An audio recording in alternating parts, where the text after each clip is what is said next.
Hornell Community Apartments Project Lease Agreement. Office address: 87 East Washington Street, Hornell, New York, 14843. Hours of operation: Monday through Friday, 9:30 a.m. to 4:30 p.m. Emergency maintenance telephone number: 607-765-8843 for after-hours use. 1.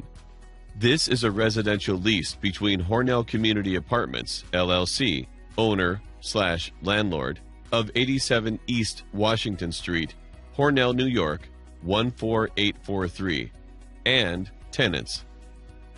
2. Premises. The lease is for Hornell Community Apartments, Hornell, New York, 14843. 3. Lease term. The lease term is 1 year. 4. Permitted residence. Except as otherwise permitted by law, the tenant agrees that it is a violation of the lease to permit any individuals other than those listed in this paragraph to reside in the premises. Subletting is not allowed without prior written consent of the owner in accordance with NYS Housing Finance Agency, U.S. Department of Housing and Urban Development, and local policies. List the individuals to reside in the unit. Any change of residence must be immediately reported to the landlord and will require a redetermination of eligibility as set forth in Appendix A. 5. Eligibility for below-market rent. The landlord is obligated by the NYS Housing Finance Agency to maintain the project for occupancy by persons of low income in accordance with the requirements of the Low-Income Housing Credit Program under Section 42 of the Internal Revenue Code of 1986, as amended, the program, and the Section 8 Housing Assistance Payment Contract. The construction of the apartment was subsidized by the state of New York through the NYS Housing Finance Agency Corporation. The rent paid by an eligible tenant will be lower than the tenant would have had to pay if the subsidy had not been provided. Tenant agrees to provide correct information and any required documentation to the landlord regarding tenant's household income, household composition, and any other items necessary for landlord to determine tenant's eligibility to reside in the premises at a below-market rental rate pursuant to the requirements of NYS Housing Finance Agency bonds under Section 42 of the Internal Revenue Code of 1986 as amended, the program, and the Section 8 Housing Assistance Payment Contract. Determination of eligibility will be made prior to initial occupancy and thereafter, yearly on the anniversary date of occupancy. Tenant agrees to provide any appropriate verification of the required information as requested by the landlord. 6. Monthly rental payments calculation. Monthly rental payments in the amount of monthly rent will be due on the first day of each month. Monthly rent payments shall be paid by check or money order to Hornell Community Apartments, 87 East Washington Street, Hornell, New York, 14843. No partial payments of rent are accepted. Monthly rent includes payment for the following utilities: water, sewer, heating, cooking, and electricity. The 9 single-family homes in the project shall include the following utilities: water and sewer. Monthly rent includes payment for the following services: common household trash removal. Payment for all other utilities and services are the responsibility of the tenant, including, but not limited to, telephone and cable TV. The monthly rent may be adjusted during this lease term, as stated in Appendix A. Payment for all other utilities and services at the 9 single-family homes in the project are the responsibility of the tenant, including, but not limited to, heating, cooking, and electricity, telephone, and cable TV. The monthly rent may be adjusted during this lease term as stated in Appendix A. 7. Lease renewal. 60 days prior to the end of the term of this lease, the landlord shall offer the tenant a new lease for a 1-year lease term. In the event that the landlord fails to offer the tenant a new lease, Tenant shall be entitled to stay in the unit under the same terms and conditions as are set forth in this lease until the landlord has fulfilled its obligation to give the tenant 60 days notice of tenant's opportunity to sign a new lease. 8. Termination of tenancy. A. The tenant understands that it is not the purpose of the security deposit to pay the last month's rent. B. Tenant may terminate this agreement prior to the end of the lease for good cause such as moving to another location for employment, loss of job, severe illness, death of spouse or other reasons customary or mandatory in the community. The tenant must notify the landlord in writing at least 30 days before intending to leave, or tenant will have to pay the rent and utilities for the next month unless the unit is re-rented. C. Any termination of this lease by the landlord must be carried out in accordance with state and local law and the terms of this lease. The landlord may terminate this lease for 1. Tenant's material non-compliance with the terms of this lease, such as, but not limited to, non-payment of rent, repeated late payment of rent as defined by 3 petitions into court for non-payment, illegal activities, permitting unauthorized persons to live in the unit, serious or repeated damage to the unit or common areas, creation of physical hazards, serious or repeated interference with the rights and quiet enjoyment of other tenants, and giving the landlord false information regarding income or other factors considered in determining the tenant's rent payment or eligibility for residence in the premises, or failure to provide such information to the landlord upon request, and Section 8 rental assistance ineligibility. 2. Tenant's failure to carry out obligations under any state or local law or regulations. 3. Other good cause. 9. Violation of terms of lease. Procedure. Except as provided in paragraph 20, if tenant does not comply with the terms of the lease except in the cases of non-payment of rent, landlord will do the following. A. Send tenant a written notice demanding that tenant live up to the terms of the lease within 10 days, and B. If tenant does not comply within that time, landlord will send tenant a second written notice terminating the lease 30 days after the second notice is mailed to tenant. On that day, tenant is to vacate the apartment and return the keys to the landlord. If tenant does not vacate, landlord may start eviction proceedings within requirements of the New York state law. 10. Abandoned property. Property left in the apartment or elsewhere on the premises for 30 days or longer shall be considered abandoned property and will be disposed of at actual cost plus current maintenance labor rates. 11. Security deposit and refund policy.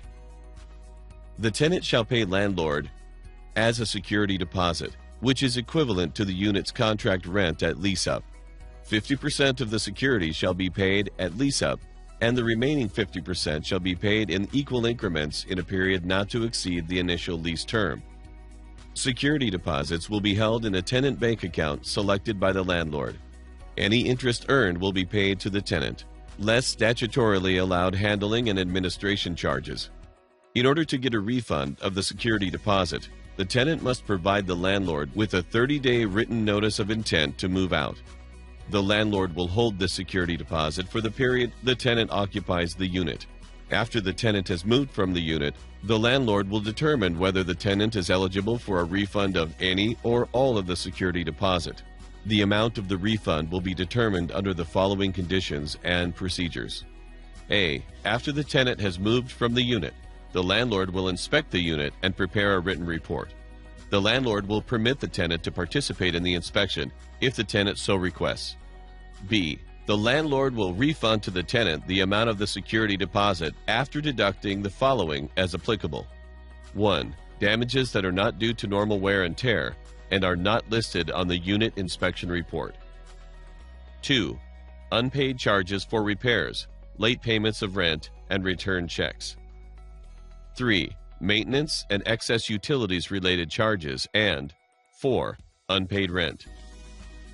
C. The landlord agrees to refund the amount due as soon as possible after the tenant has vacated the unit. The landlord will also give the tenant a written list of charges that were subtracted from the deposit. If the tenant disagrees with the landlord agrees to meet with the tenant and discuss the disputed charges. D. If more than one person rents the unit, the tenants agree that they will work out the details of dividing any refund among themselves. The landlord may pay the refund to the tenant first identified in paragraph 4 of this lease. 12. Late fees, return check policy. There will be a late fee of $15 for any payment made after the 5th day of any month. An additional fee of $10 will be charged if the tenant is petitioned into court for non-payment. Court fees and legal fees associated with court action will be charged to the tenant at actual cost.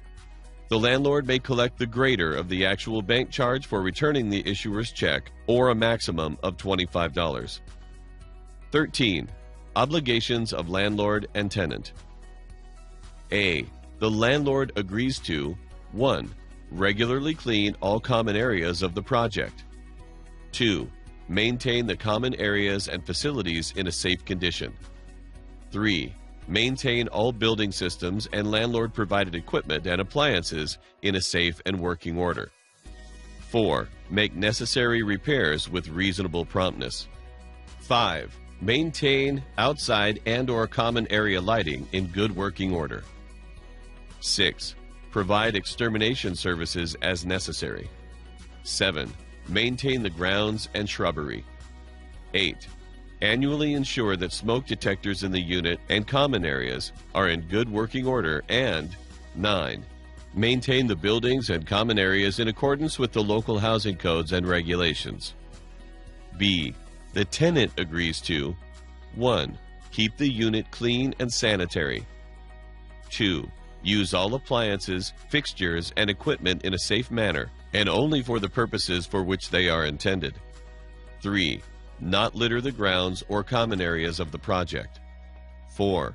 Not destroy, deface, damage, or remove any part of the unit, common areas, or project grounds. 5.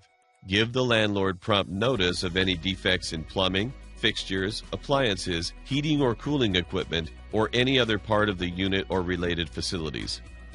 6. Remove garbage and other waste from the unit in a clean and safe manner and dispose of it in the designated method. 7. To fully cooperate with the landlord to achieve compliance with requirements for waste separation and recycling. 8. Not leave children unsupervised. 9. Not disturb the peaceable occupancy of others. 10. Not give keys to individuals not residing in the unit without prior written approval of the landlord. And 11. Not create any conditions on the premises which pose a threat to the health or safety of any person or persons. 12. Promptly remove snow and ice from all sidewalks directly in front of entry and/or exit ways from the unit, all entry and/or exit ways from the unit at the Hillside Manor property. 13. Promptly remove snow and ice from all sidewalks directly in front of entry and/or exit ways from the unit, all entry and/or exit ways from the unit, and all parking areas at the 9 single-family homes. 14. Maintain grounds and shrubbery at the 9 single-family homes. 14. Damages and prohibited alterations. A. The landlord will make repairs to the apartment, its fixtures, and equipment, which are necessary because of carelessness, misuse, or neglect by the tenant or his and/or her visitors. The tenant agrees to pay for the actual cost of said repairs within 30 days after receipt of the landlord's demand for payment. B. The tenant agrees that the following alterations are prohibited without first obtaining the landlord's written permission. 1. Change or removal of any part of the appliances, fixtures, or equipment in the unit. 2. Painting or installation of wallpaper or contact paper in the unit. 3. Attachment of awnings or window guards in the unit. 4. Attachment or placement of any pools, fixtures, signs, or fences on the building or buildings, the common areas, or the project grounds. 5. Attachment of any shelves, screen doors, or other permanent improvements in the unit. 6. Installation of washing machines, dishwashers, dryers, fans, freezers, heaters, or air conditioners in the unit. Or 7. Placement of any aerials, antennas, or other electrical connections on the unit. 15. Tenant's use of premises, rights of other tenants. The tenant agrees that the apartment will be used only to live in, and that the apartment is tenant's primary residence and will not be used as a place of business. The tenant may not use the apartment to conduct illegal activity. The tenant agrees not to damage the apartment, the building, the grounds, or the common areas, or to interfere with the rights of other tenants to live in their apartments in peace and quiet. Landlord agrees to do nothing which would prevent or interfere with tenant's legal use of the apartment.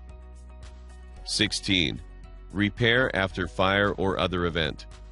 If the apartment is damaged by fire or other event, not the fault of the tenant and cannot be lived in, the landlord shall have the right to repair and rehabilitate the building within a reasonable amount of time, or shall have the right to terminate the lease. 17. Landlord's right to enter premises.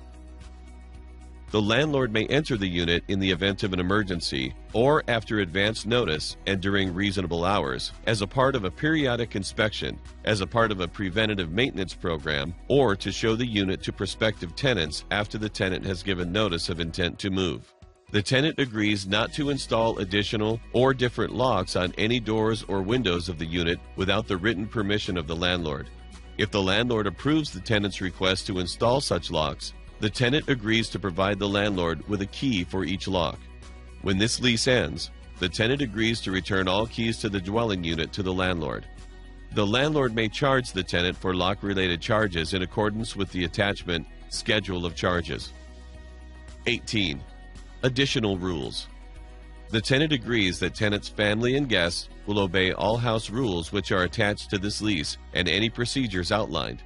The tenant agrees to obey additional rules established after the effective date of this lease if the rules are related to the safety, care, and cleanliness of the building and the safety, comfort, and convenience of the tenants, and if the tenant received written notice of the proposed rule at least 30 days before the rule is enforced. 19. Separate remedy for additional charges. Owner agrees to accept tenant rental payments and to seek separate legal remedy for the collection of other charges which may be payable to owner by tenant.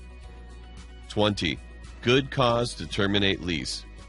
The tenant will be notified of violations of this paragraph. Violation of any of the provisions of this paragraph, which do not cease within 10 days of such notice, will result in termination of the lease.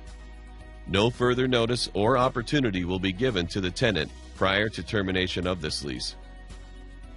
The tenant agrees that the tenant and members of the household must not engage in or permit 1. Any criminal activity, including drug-related criminal activity and/or criminal activity involving illegal weapons in the unit or on the property. 2. Any other unlawful activity. 21. Notices. Notices to tenant. Any required notice from landlord to tenant must be A. Personally delivered, or B. In writing. 1. Signed by or in the name of the landlord or landlord's agent, and 2. Addressed to tenant at the apartment and sent by first-class mail to tenant at the unit. Notices to landlord. Tenant will give all required notices to landlord in writing, delivered personally, or sent by mail to landlord at 87 East Washington Street, Hornell, New York, 14843, or at such other address as landlord may designate.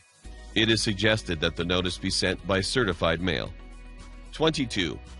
Elderly and disabled persons. Special provisions. Tenants 60 years of age and older, or tenants subject to a disability as defined in the New York State Executive Law, Article 15, Section 292, who have an executed lease agreement at the time that the property is sold, or any applicable governmental regulatory agreement or loan is terminated or repaid, shall be permitted to continue occupancy at a rate where total housing costs do not exceed 30% of their income, unless such tenants are evicted for good cause, in accordance with all applicable state laws. 23. Household size. Tenant understands that the landlord will assign the units according to the size of the household in accordance with City of Hornell Housing Authority requirements of no more than 2 persons per bedroom. The the landlord must offer the tenant from among available units in the development a lease for a unit of appropriate size if a tenant's household size increases or decreases so that it is within these guidelines. Except as otherwise prohibited by law, tenants' refusal to move into a unit of appropriate size and configuration when requested to do so would constitute good cause for termination of the lease, and tenant agrees to vacate the unit if requested to do so by the landlord.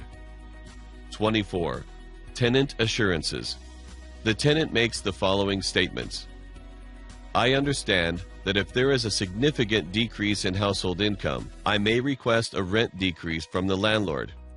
I understand that should I receive rental benefits to which I am not entitled due to my and/or our failure to provide information or due to incorrect information provided by me or on my behalf by others or by any other household member, I will be required to make restitution, and I agree to pay any amount of benefits to which I was not entitled.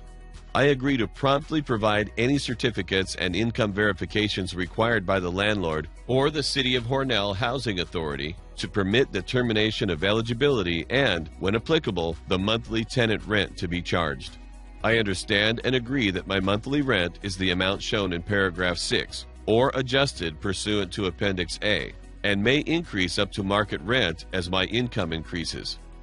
I agree that I shall provide the landlord a person or persons to contact in the event of death or emergency. 25. Effect of sale of premises. The terms of this lease shall continue in effect in the event that the premises are transferred to a new owner. 26. No oral amendments. This lease may not be changed except by a written agreement signed by the landlord and the tenant. 27. Units with special features. If applicable, I acknowledge that I am occupying a designated handicap accessible unit. I acknowledge that priority for such units is given to those needing special physical design features. I acknowledge that I am permitted to occupy the unit until management issues a notice that a priority application is on the waiting list and that I must move to another vacant unit. Upon receiving this notice, I agree to move at no expense to my household within 30 calendar days to another vacant apartment within the property that is representative of the bedroom type indicated on my initial application. I further understand that my rental rate may change, when appropriate, to the rental rate for the unit I move to, and this lease will be modified accordingly. 28. Units with nurse call features. If applicable, I acknowledge that the nurse call systems in my apartment and common areas are a local system only and are not monitored. I further understand that if an alarm is triggered, a third party such as a neighbor must call 911 to send first responders to my apartment in the event of a true emergency. I further understand that I am living in an independent living environment, and it is my responsibility to purchase and use a monitored system such as Lifeline or the like. I further understand that I agree to hold harmless and indemnify management from any claims resulting from the local nurse call system. Signatures. The tenant and the landlord have each received identical copies of the lease, each copy signed and dated by both landlord and tenant.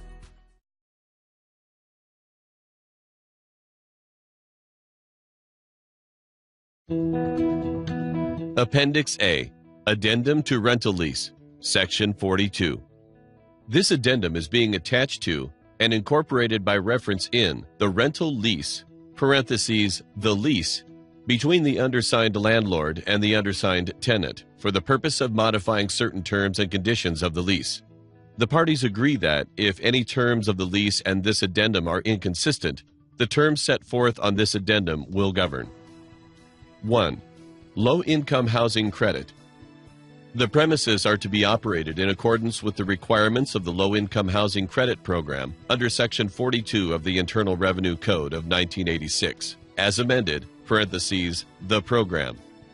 Tenants' rights hereunder will be subject to the requirements that must be met under the program in order for a landlord to qualify to take the cost of the premises into basis for calculation of landlord's tax credit. Tenant will cooperate with all landlord requirements related to such compliance and the program. 2. Permitted occupants. only the listed persons will be permitted to occupy the premises. Tenant shall not allow any other person to move into the premises without landlord's prior written approval. 3. Income certification. Tenant has completed and executed an income certification form prior to execution hereof, and shall complete and execute further income certification forms at landlord's request at least once annually hereafter. Upon request by landlord, tenant shall recertify tenant's household income to landlord or any governmental or quasi-governmental agency in a manner satisfactory to landlord, and shall complete any and all other certifications and supply further documentation with respect to income and occupancy of the premises as may be reasonably requested by landlord. Failure to provide accurate and timely income certification will constitute a breach of this lease. 4. Recertified income. Tenant acknowledges that the annual recertification of tenant's household income must meet the limitations imposed by the program for continued occupancy of the premises. 5. Information supplied. Tenant hereby certifies that the information supplied by tenant to landlord that was taken into consideration by landlord in determining tenant's qualification to rent the premises, including tenant's application, income certification, and recertification, is accurate, complete, and true in all respects. 6. Excess rents. If it is determined that the premises are not a qualified low-income unit under Section 42(I)(3) of the Internal Revenue Code, because the rent paid by tenant plus the applicable utility allowance for the lease term exceeds the maximum rent allowed under Section 42 of the Internal Revenue Code, then landlord shall immediately pay to tenant the amount of such excess, with interest.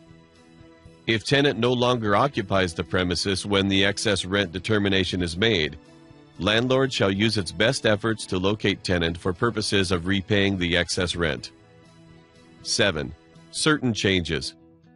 Tenant shall notify landlord immediately in writing if tenant's household size changes, his or her income increases, tenant becomes a full-time student, or begins to receive HUD assistance. Landlord may elect not to renew this lease if tenant becomes a student and landlord determines that tenant's student status would disqualify the premises under the program.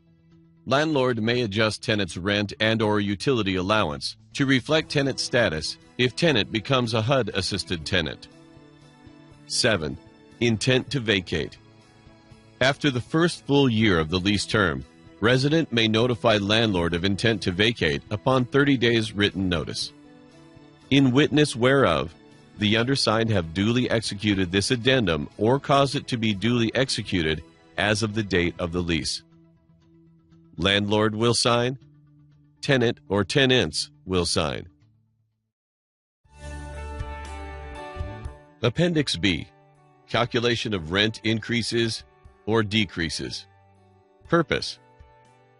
This appendix sets forth how your monthly rent will be determined, and the circumstances under which your monthly rent set forth on page 1, number 6 of your lease, may increase or decrease. All applicants are processed for eligibility under the Section 8 Housing Assistance Payment Contract. If tenant loses the Section 8 Housing Assistance payment or the payment is reduced, then tenant's monthly rental payment will increase. Basic factors. There are 4 basic factors which are used to calculate monthly rent. 1. Basic rent.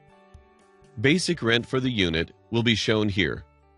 Basic rent is the amount of rent necessary to pay the expenses of the project. 2. Market rent. Market rent for the apartment will be shown here. Market rent is the amount of rent that would have to be charged if the housing finance agency had not subsidized the development of your unit. If the operating expenses of the project increase, market rent may be increased accordingly. 3. Tenant's household income. This is the combined income of all persons residing in the unit. 4. Shelter allowance. Shelter allowance is the amount that the local Department of Social Services will pay for rent. Increases in rent after 30 days notice.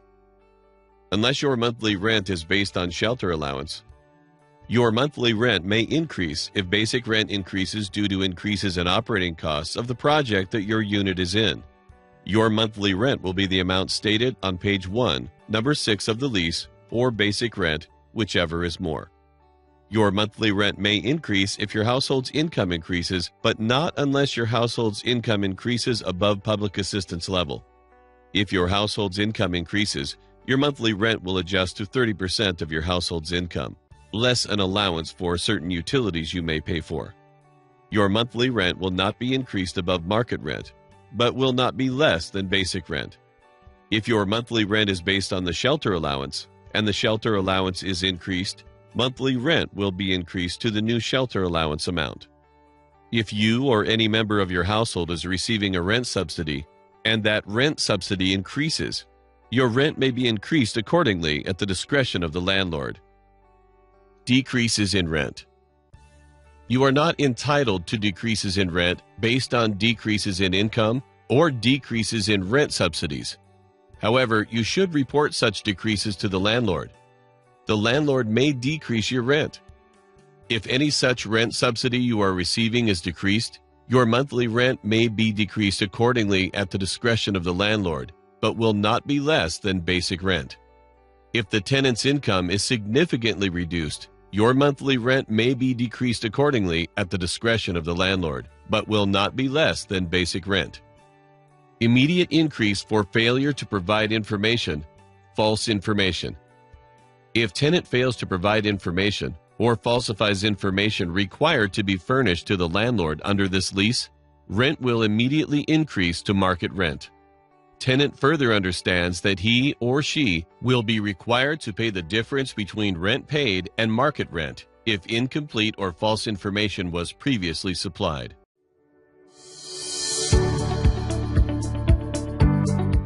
Appendix C. House Rules. 1. Change in occupancy. Residents shall be responsible for reporting changes in family size or composition to the manager. 2. Moving. The moving of furniture to and from the leased premises is permitted from 8 a.m. until 5 p.m. weekdays or other hours by special permission by the landlord. Removal of all packing cases, barrels, or boxes used in moving will be the responsibility of the resident. Resident shall leave the premises broom clean. Resident agrees that he or she has been provided with a list of charges regarding damages which may be present at move-out, and that such charges may be deducted from any security deposit. See Appendix D. 3. Locks and keys. The landlord may retain a pass key to the apartment. Resident is prohibited from changing or in any way altering locks installed on doors of leased premises without written permission. In the event of lost keys or keys which resident fails to return, resident will be charged at $20 per key. In the event resident shall be locked out and shall require services of landlord for opening premises, resident shall pay a charge of $10 for each such occurrence on holidays, weekends, and between 4 p.m. and 8 a.m. weekdays. 4. Garbage and trash. All garbage and trash must be placed only where directed by the landlord in sealed plastic bags, except for those items which are recyclable. Where refuse is to be placed in large container provided by the landlord, resident shall use this container, replace its lid, and not place refuse on the ground around the containers. Resident agrees to conform to all recycling requirements. 5. Walls.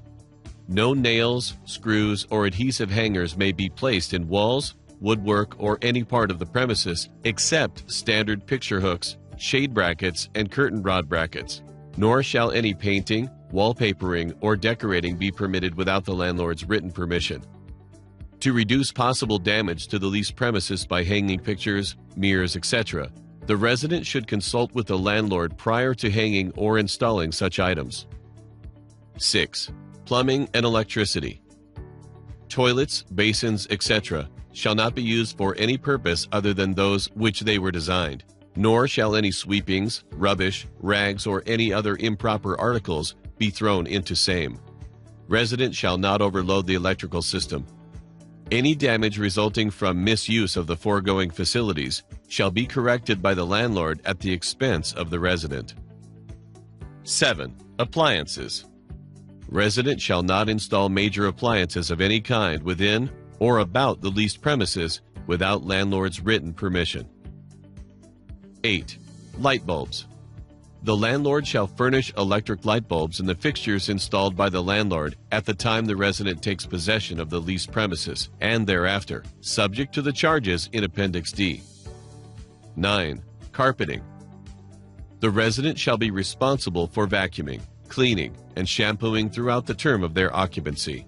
Any damage caused to carpet shall be chargeable to resident. 10. Pets. No animals of any kind shall be kept or harbored in or about the rented premises without written permission of the landlord. See pet policy. Except fish and birds may be allowed at discretion of landlord, provided such pets do not disturb the quiet enjoyment of other residents. 11. Windows. No shades, awnings, or window guards shall be used except such as shall be put up or approved by the landlord. Resident must furnish their own drapes to be hung on rods furnished by landlord. Blankets, pillow covers, and other items not designed to be put up shall not be put up as a substitute by resident. 12. Antennae. Radio or television aerials shall not be placed or erected on the roof or exterior of the building or grounds. Amateur radio transmission is prohibited within the development. 13. Air conditioners, ceiling fans. No ceiling fans may be installed without prior written approval from landlord. Air conditioners are allowed provided they are in proper working order and are installed in a manner satisfactory to management. The landlord reserves the right to deny any request to install either of these items should they significantly alter the building's appearance. 14. Water beds, water furniture, pools. No water beds or water furniture or pools of any kind, type, or description is to be moved into or used in the leased premises without written permission from the landlord and prior proof of an existing insurance certificate covering water-related damages. 15. Signs.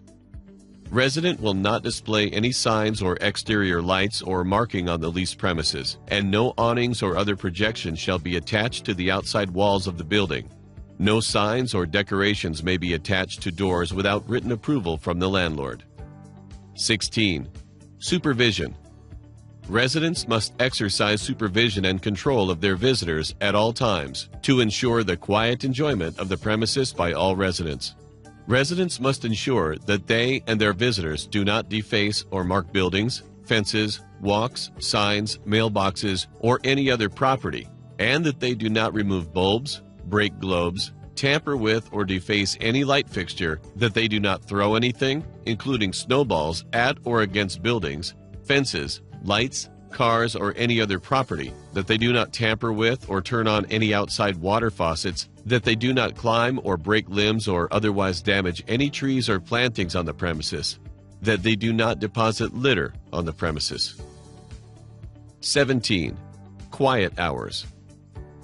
Residents shall not make or permit any disturbing noises or disturbing acts in the premises, nor permit the same by family, servants, employees, agents, visitors, licensees, nor do or permit anything that will interfere with the rights, comforts, or conveniences of other residents.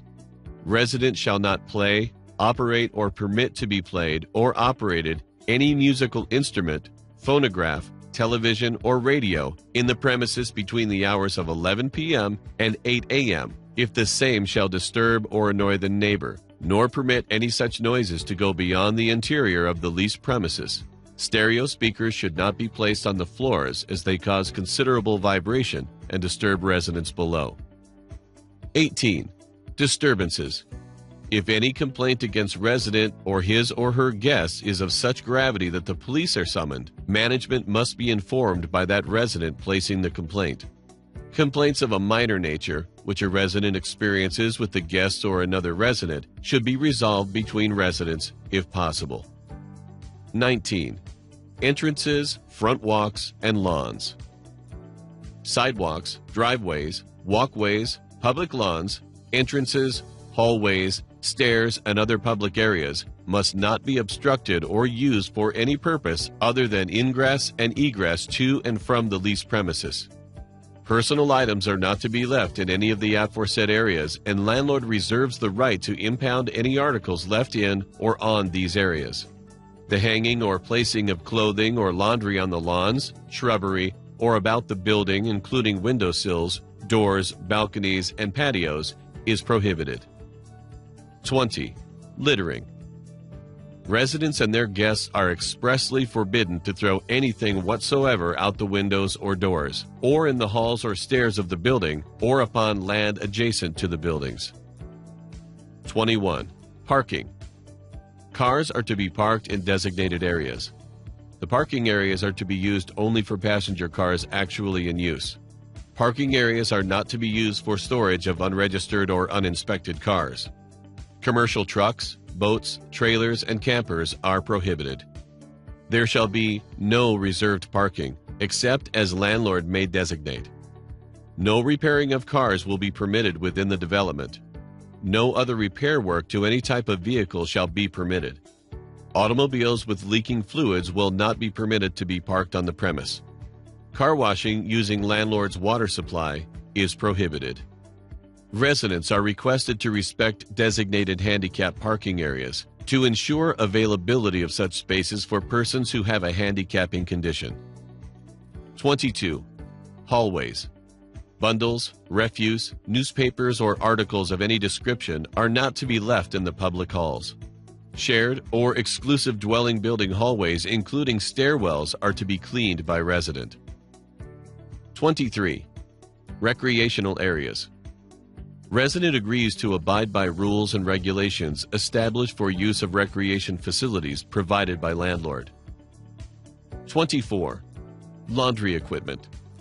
Resident shall not install or use any washing machine or dryer in or about the premises, and resident agrees to comply with all the rules placed in effect by the landlord for the operation of the coin washing machines and dryers installed by landlord.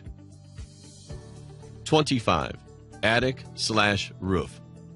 Resident shall not enter upon or use the roof of the building for any purpose. 26. Annual inspections.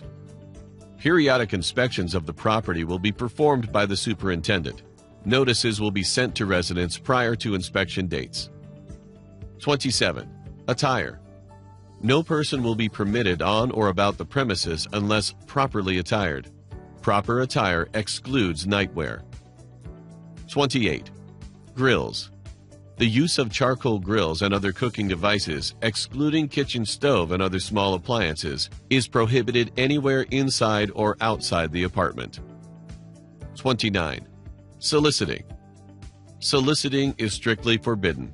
It is requested that residents notify the office if a solicitor appears, and appropriate action will be taken. 30. Neglect of duty.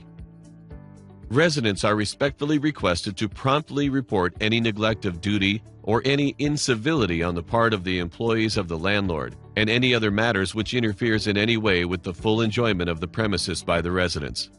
The landlord can be contacted at Hornell Community Apartments, LLC, 87 East Washington Street, Hornell, New York, 14843. Phone number 607-324-7912. 31. Guests. Only those that are listed on the lease shall occupy the apartment. Resident may be permitted to have a guest or guests visit their household. However, an adult person or persons making recurring visits or one continuous visit of 14 days and nights in a 45-day period without consent to the landlord will be counted as a household member or members. 32. Possession of firearms. Resident must adhere to the New York State laws pertaining to possession of firearms. Resident must have a New York State pistol permit in order to possess a handgun or handguns on the premises, as well as any guest or guests who possess a handgun or handguns. Resident shall never threaten or aim a firearm at anyone, resident and or their guest or guests. Any report of such action or actions will be reported to the appropriate police agency immediately. 33. Kerosene/electric heaters. Kerosene/electric and other types of fuel-operated heaters are prohibited on the premises. 34. Personal property. If resident vacates the apartment or is evicted and fails to remove any personal property from the apartment, those items will be considered abandoned and the landlord will dispose of the property in accordance with the New York State law. 35. Rental payments. Rent is due on the first day of each month. Any rents unpaid as of the 5th day of the month by 12 noon are subject to the stated lease late charge. Please make rent checks payable to Hornell Community Apartments, LLC. No cash will be accepted. 36. Consideration. Residents will have the right to quiet enjoyment of the property. 37. Resident organizations. The formation of a resident organization is encouraged by management. 38. Last rule. The landlord reserves the right to rescind or change any of these rules with the prior approval of NYSHFA and to make such other rules and regulations from time to time as may be deemed needful for the safety, care, or cleanliness of the premises and for securing the comfort and convenience of all the residents. I have read the above listed rules and regulations and agree that any violation of the above rules and regulations will be deemed a violation of the lease. Resident and landlord will sign.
Appendix D. Charges for repairs, current list of charges. The list of charges below illustrates the cost or costs for repairs and/or extraordinary cleaning deemed necessary by management at the time of unit inspection. Any item not listed on this schedule will be charged at actual cost plus labor. Repair items. Doors, bedroom, and closet. Replacement. Actual cost plus labor. Drain line. Clearing of any drain clog caused by tenant. Actual cost plus labor. Floor tile. Actual cost plus labor. Fluorescent light tubes. $5 each. Fluorescent light bulbs. $5 each. Key, card access, replacement or additional. $20 each. Lock change. $20 each occurrence. Lockout charge after business hours. $10 each occurrence starting with the second occurrence. Pest control monitoring device. $20 per monitoring device. Range and refrigerator replacement. Actual cost plus labor. Rescreening of window and/or screen doors. $15 each. Storm door handles. $10 each. Storm window glass replaced. Actual cost plus labor. Storm door window, glass and frame. Actual cost plus labor. Toilet seats. $15 each. Toilet tank cover. Actual cost plus labor. Window glass replacement. Actual cost plus labor. Labor rate, $25 per hour. Excess utility charges. Air conditioners, annual charge, $50 per unit. Freezers, $10 per month. Agreed to, sign and date. Appendix E. Hornell Community Apartments Rental Policy. Hornell Community Apartments is open to all racial, ethnic, and religious groups on a non-discriminatory basis. Rental policies follow the following laws. Title 8 of the Federal Civil Rights Act of 1968. Section 504 of the Federal Rehabilitation Act of 1973. Americans with Disabilities Act of 1990. New York State Human Rights Law, Section 602 of the New York State Private Housing Finance Law. We reserve the right to decline your application for rental housing based upon your failure to meet one or more of the following rental criteria. 1. All occupants must meet income requirements as follows. Household income at or below 50% of the area median income. 2. The landlord is obligated to maintain the project for occupancy by persons of low income by the NYS Housing Finance Agency in accordance with the requirements of the Low-Income Housing Credit Program under Section 42 of the Internal Revenue Code of 1986, as amended, parentheses, the program, and the Section 8 Housing Assistance Payment Contract. 3. Applicant is eligible for Section 8 housing payment assistance administered by the City of Hornell Housing Authority. The project waiting list is maintained by CHHA. Section 8 eligibility and subsequent waiting list placement should be made to City of Hornell Housing Authority, 87 East Washington Street, Hornell, New York, 14843. Telephone number 607-324-7912. 4. Substantiated good references indicating a positive personal and/or criminal background. 5. Positive credit history as substantiated by a credit bureau. 6. Positive references from previous and current landlord for lease terms including housekeeping and payment history. 7. Ability to enter into a lease contract. 8. Family size must be appropriate to apartment size, listed below. 9. All application information must be accurate and correct. Any changes to the application must be made within 48 hours of the initial application. Applicant's failure to provide application information or keep scheduled appointments to allow for timely application processing. Appendix F. Lead Compliance Addendum. Disclosure of information on lead-based paint and/or lead-based paint hazards. Lead warning statement. Housing built before 1978 may contain lead-based paint. Lead from paint, paint chips, and dust can pose health hazards if not managed properly. Lead exposure is especially harmful to young children and pregnant women. Before renting pre-1978 housing, lessors must disclose the presence of known lead-based paint and/or lead-based paint hazards in the dwelling. Lessees must also receive a federally approved pamphlet on lead poisoning prevention. Lessor's disclosure. A. Presence of lead-based paint and/or lead-based paint hazards. Check 1 or 2 below.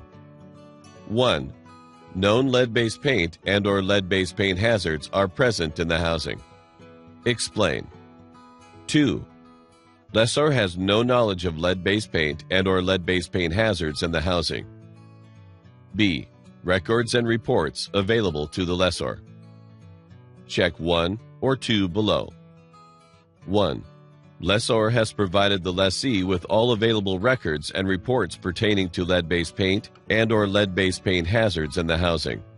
List documents below. Lead-based paint survey report, Church Street Court, Sawyer Street Site, and Hillside Manor. 2. Lessor has no reports or records pertaining to lead-based paint and/or lead-based paint hazards in the housing. Lessee's acknowledgement. Initial. C. Lessee has received copies of all information listed above. D. Lessee has received the pamphlet Protect Your Family from Lead in Your Home. Agent's acknowledgement. Initial. E. Agent has informed the lessor of the lessor's obligations under 42 U.S.C. 4852(d) and is aware of his or her responsibility to ensure compliance. Certification of accuracy. The following parties have reviewed the information above and certified to the best of their knowledge that the information they have provided is true and accurate. Resident will sign and date. Landlord will sign and date. Appendix G. Section 8. PBV Lease Addendum. Insert HUD 52530-C. PBV Tenancy Addendum and Statement of Family Responsibilities. Insert HUD 52650. FSS Contract of Participation, if applicable for supportive services.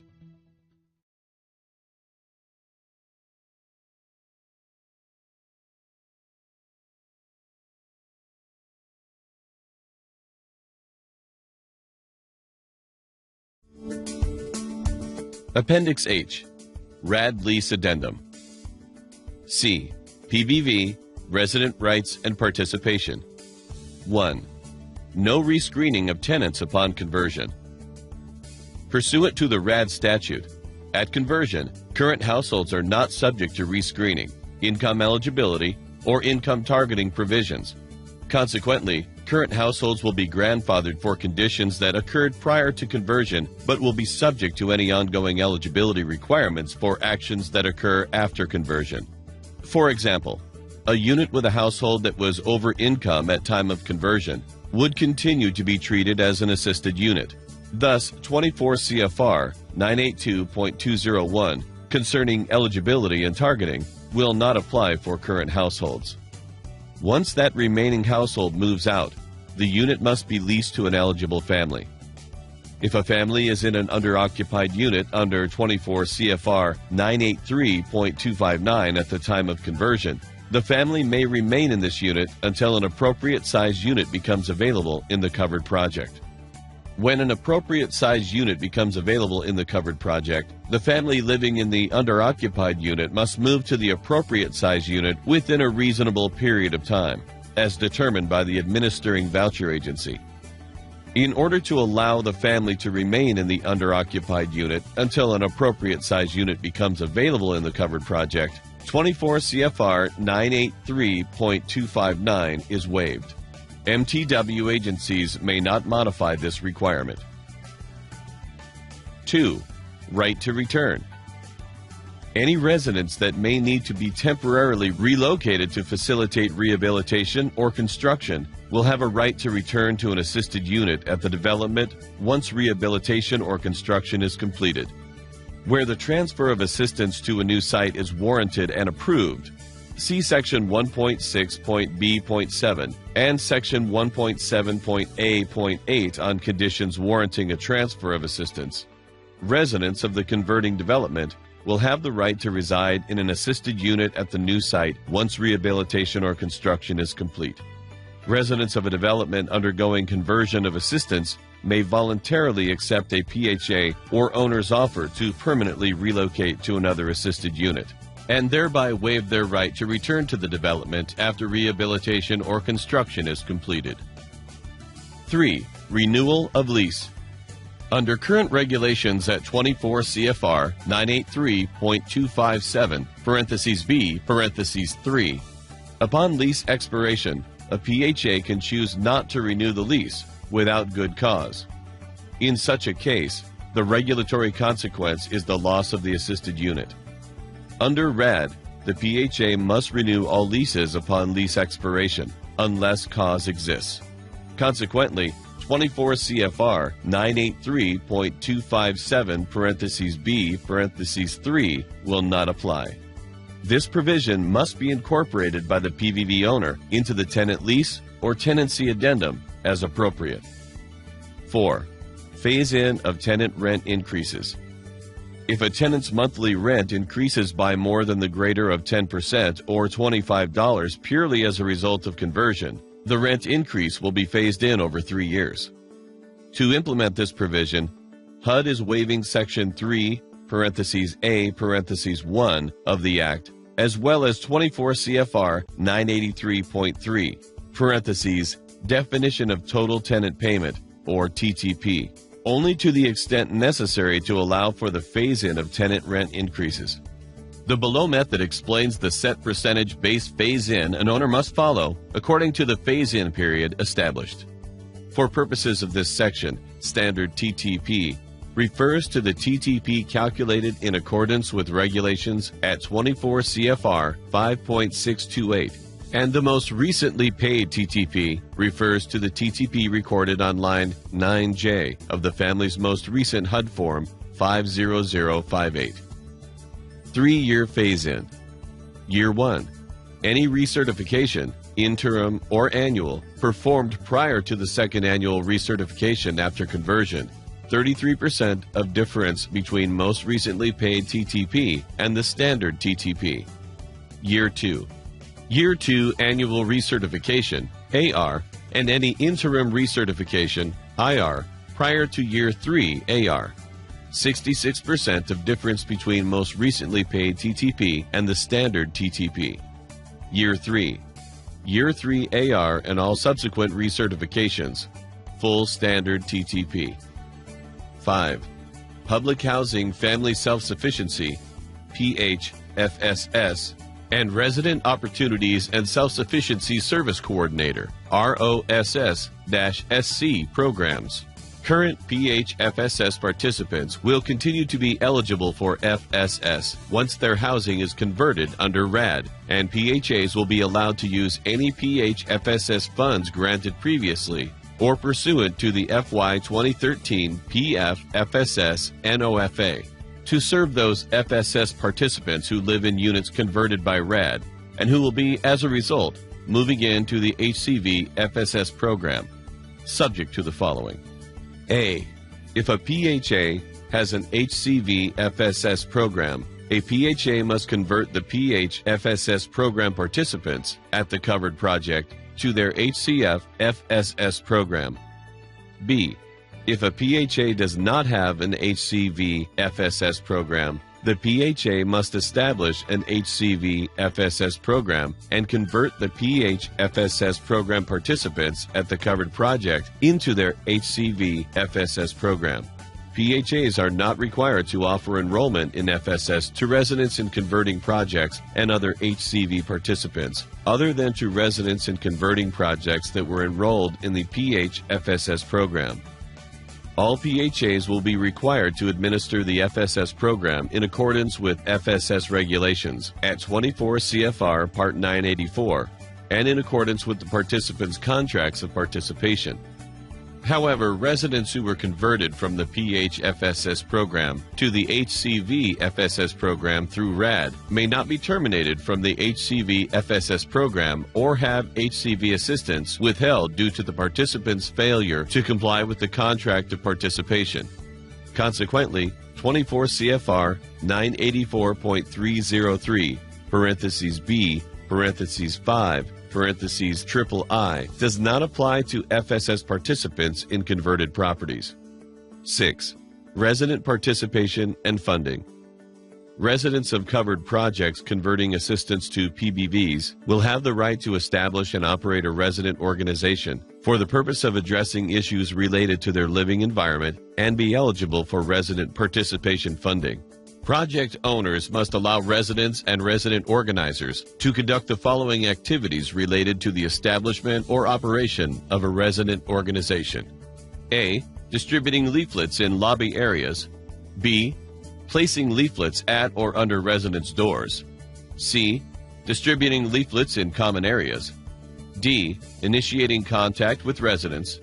E. Conducting door-to-door surveys of residents to ascertain interest in establishing a resident organization and to offer information about resident organizations. F. Posting information on bulletin boards. G. Assisting residents to participate in resident organization activities. H. Convening regularly scheduled resident organization meetings in a space on-site and accessible to residents in a manner that is fully independent of management representatives. In order to preserve the independence of resident organizations, management representatives may not attend such meetings unless invited by the resident organization to specific meetings to discuss a specific issue or issues and formulating responses to project owners' requests for 1. Rent increases, 2. Partial payment of claims, 3. The conversion from project-based paid utilities to resident paid utilities, 4. A reduction in resident utility allowances. 5. Converting residential units to non-residential use, cooperative housing, or condominiums. 6. Major capital additions. And 7. Prepayment of loans. In addition to these activities, project owners must allow residents and resident organizers to conduct other reasonable activities related to the establishment or operation of a resident organization. Project owners shall not require residents and resident organizers to obtain prior permission before engaging in the activities permitted in this section. 7. Resident procedural rights. The following items must be incorporated into both the Section 8 Administrative Plan and the owner's lease, which includes the required tenancy addendum as appropriate. A. Termination notification. HUD is incorporating additional termination notification requirements to comply with Section 6 of the Act for Public Housing Projects that convert assistance under RAD. In addition to the regulations at 24 CFR 983.257 related to owner termination of tenancy and eviction, as modified by the waiver in Section 1.6 (C) (3) above, the termination procedure for RAD conversions to PBV will require that PHAs provide adequate written notice of termination of the lease, which shall not be less than a reasonable period of time but not to exceed 30 days. 1. If the health or safety of other tenants, PHA employees, or persons residing in the immediate vicinity of the premises is threatened, or in the event of any drug-related or violent criminal activity or any felony conviction. 2. 14 days in the case of non-payment of rent, and 3. 30 days in any other case, except that if a state or local law provides for a shorter period of time, such shorter period shall apply. B. Grievance process. HUD is incorporating additional procedural rights to comply with the requirements of Section 6 of the Act. For issues related to tenancy and termination of assistance, PBV program rules require the PHA to provide an opportunity for an informal hearing, as outlined in 24 CFR 982.555. RAD will waive 24 CFR 982.555 parentheses B in part, which outlines when informal hearings are not required, and require that 1. In addition to reasons that require an opportunity for an informal hearing given in 24 CFR 982.555 parentheses A parentheses 1 parentheses 1 through 6, 31, an opportunity for an informal hearing must be given to residents for any dispute that a resident may have with respect to PHA as owner, action in accordance with the individual's lease or the contract administrator in accordance with RAD PVV requirements that adversely affects the resident's rights, obligations, welfare, or status. 2. For any hearing required under 24 CFR 982.555 parentheses A parentheses 1 parentheses 1 through 6, the contract administrator will perform the hearing, as is the current standard in the program. 3. For any additional hearings required under RAD, the PHA, as owner, will perform the hearing. 4. An informal hearing will not be required for class grievances or to disputes between residents not involving the PHA, as owner, or contract administrator. This hearing requirement shall not apply to and is not intended as a forum for initiating or negotiating policy changes between a group or groups of residents and the PHA, as owner, or contract administrator. 5. The PHA, as owner, give residents notice of their ability to request an informal hearing as outlined in 24 CFR 982.555 parentheses C parentheses 1 for informal hearings that will address circumstances that fall outside of the scope of 24 CFR 982.555 parentheses A parentheses 1 parentheses 1 through 6. 6. The PHA, as owner, provide opportunity for an informal hearing before an eviction. Current PBV program rules require that hearing procedures must be outlined in the PHA's Section 8 Administrative Plan. 8. Earned Income Disregard, EID. Tenants who are employed and are currently receiving the EID exclusion at the time of conversion will continue to receive the EID after conversion, in accordance with regulations at 24 CFR 5.617. Upon the expiration of the EID for such families, the rent adjustment shall not be subject to rent phase-in as described in Section 1.6.C.4. Instead, the rent will automatically rise to the appropriate rent level based upon tenant income at that time. Under the Housing Choice Voucher Program, the EID exclusion is limited to only persons with disabilities. Refer to 24 CFR 5.617 parentheses B. In order to allow all tenants, including non-disabled persons, who are employed and currently receiving the EID at the time of conversion, to continue to benefit from this exclusion in the PBV project, the provision in Section 5.617 parentheses B, limiting EID to only disabled persons, is waived.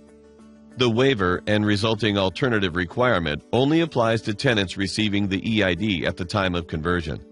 No other tenant, example, tenants who at one time received the EID but are not receiving the EID exclusion at the time of conversion, example, due to loss of employment, tenants that move into the property following conversions, etc., is covered by this waiver. 9. Jobs Plus. Jobs Plus grantees awarded FY14 and future funds that convert the Jobs Plus target project or projects under RAD will be able to finish out their Jobs Plus period of performance at that site unless significant relocation and/or change in building occupancy is planned.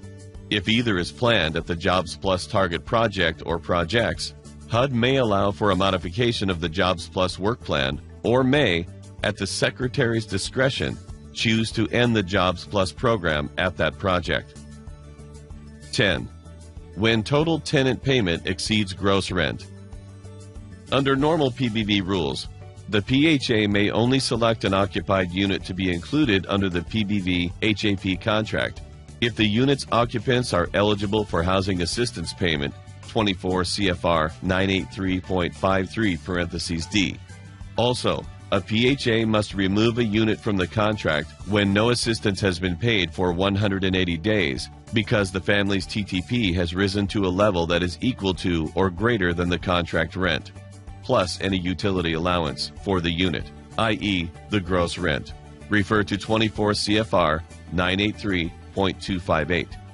Since the rent limitation under this section of the notice may often result in a family's TTP equaling or exceeding the gross rent for the unit, for current residents, example, residents living in the public housing property prior to conversion, HUD is waiving both of these provisions and requiring that the unit for such families be placed on and or remain under the HAP contract when TTP equals or exceeds than the gross rent. Further, HUD is establishing the alternative requirement that the rent to owner for the unit equal the family's TTP until such time that the family is eligible for a housing assistance payment. HUD is waiving as necessary to implement this alternative provision the provision of Section 8, (O), (13), (H) of the Act and the implementing regulations at 24 CFR 983.301 as modified by Section 1.6.B.5 of this notice. In such cases, the resident is considered a participant under the program, and all of the family obligations and protections under RAD and PBV apply to the resident. Likewise, all requirements with respect to the unit, such as compliance with the HQS requirements, apply as long as the unit is under HAP contract. Assistance may be subsequently reinstated if the tenant becomes eligible for assistance. The PHA is required to process these individuals through the Form 50058 submodule in PIC. Following conversion, 24 CFR 983.53 (D) applies, and any new families referred to the RAD PVB project must be initially eligible for a HAP payment at admission to the program, which means their TTP may not exceed the gross rent for the unit at that time. Further, a PHA must remove a unit from the contract when no assistance has been paid for 180 days. If units are removed from the HAP contract because a new admissions TTP comes to equal or exceed the gross rent for the unit, and if the project is fully assisted, HUD is imposing an alternative requirement that the PHA must reinstate the unit after the family has vacated the property, and if the project is partially assisted, the PHA may substitute a different unit for the unit on the HAP contract in accordance with 24 CFR 983.207, or where floating units have been permitted, Section 1.6.B.10 of this notice. 11. Establishment of waiting list. 24 CFR 983.251 sets out PVV program requirements related to establishing and maintaining a voucher-wide, PVV program-wide, or site-based waiting list from which residents for the covered project will be admitted. CHHA will not administer a site-based waiting list, but will administer a PVV program-wide waiting list, separate from the existing HCV program waiting list.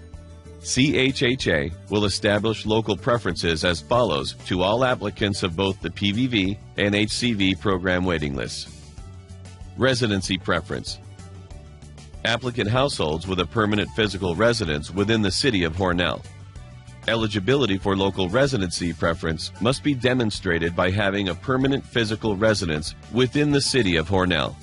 Physical residence shall be defined as a domicile with a mailing address, other than a post office box, for which the applicant can produce one or more of the following: a lease or purchase agreement, utility bills showing the claimed resident address, or 2 pieces of first-class mail addressed to a member of the applicant household at the claimed address. Residency must be on a permanent, non-temporary basis. Income preference. Applicant household income below 50% of area median income. Applicant household income will be verified using the methods described in the appropriate program manual. In cases where the application consists of a blended occupancy/program environment, the methods used will be the most stringent of the programs involved to ensure compliance with program requirements. Elderly, near elderly, disabled preference. Age and disability status will be verified using the methods described in the appropriate program manual. Family preference. Family as defined by HUD includes, but is not limited to, the following: regardless of actual or perceived sexual orientation, gender identity, or marital status, a single person who may be an elderly person, disabled person, near elderly person, or any other single person, or a group of persons residing together. Such group includes, but is not limited to, a family with or without children. A child who is temporarily away from the home because of placement in foster care is considered a member of the family. An elderly family, a near elderly family, a disabled family, a displaced family, or the remaining member of a tenant family. The PHA also defines a family as two or more individuals who are not related by blood, marriage, adoption, or other operation of law, but who either can demonstrate that they have lived together previously or certify that each individual's income and other resources will be available to meet the needs of the family. Each family must identify the individuals to be included in the family at the time of application and must notify the PHA if the family's composition changes. The term family and household have different meanings. Household is a broader term that includes additional people who, with the PHA's permission, live in the unit, such as live-in aides, foster children, and foster adults. Households do not necessarily receive the family preference. Veteran preference. Veterans or their surviving spouses who served on active duty in time of war, as defined in Section 85 of the Civil Service Law, and reside in New York State. Those in the military and their families shall also be given the veteran preference. Working preference. Working families where the head, spouse, co-head, or sole member is employed at least 20 hours per week. Families where the head and spouse or sole member is a person age 55 or older, or is a person with disabilities, will also be given the benefit of the working preference. 12. Choice mobility. One of the key features of the PVV program is the mobility component, which provides that if the family has elected to terminate the assisted lease at any time after the first year of occupancy, in accordance with program requirements, the PHA must offer the family the opportunity for continued tenant-based rental assistance in the form of either assistance under the voucher program or other comparable tenant-based rental assistance. Appendix I. Each adult household member must sign. VAWA. Violence, dating violence, or stalking. U.S. Department of Housing and Urban Development, Office of Housing. Lease Addendum. Violence Against Women and Justice Department Reauthorization Act of 2005. Tenant information will be filled in. Landlord, City of Hornell Housing Authority for Hornell Community Apartments, LLC. Unit number and address will be filled out. This lease addendum adds the following paragraphs to the lease between the above-referenced tenant and landlord. Purpose of the addendum. The lease for the above-referenced unit is being amended to include the provisions of the Violence Against Women and Justice Department Reauthorization Act of 2005, or VAWA. Conflicts with other provisions of the lease.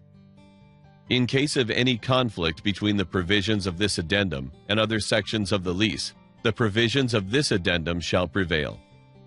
Term of the lease addendum. The effective date of this lease addendum is to be filled in. This lease addendum shall continue to be in effect until the lease is terminated. VAWA protections. 1.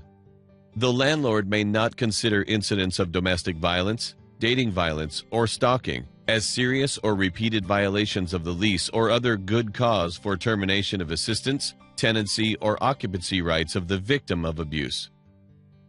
2.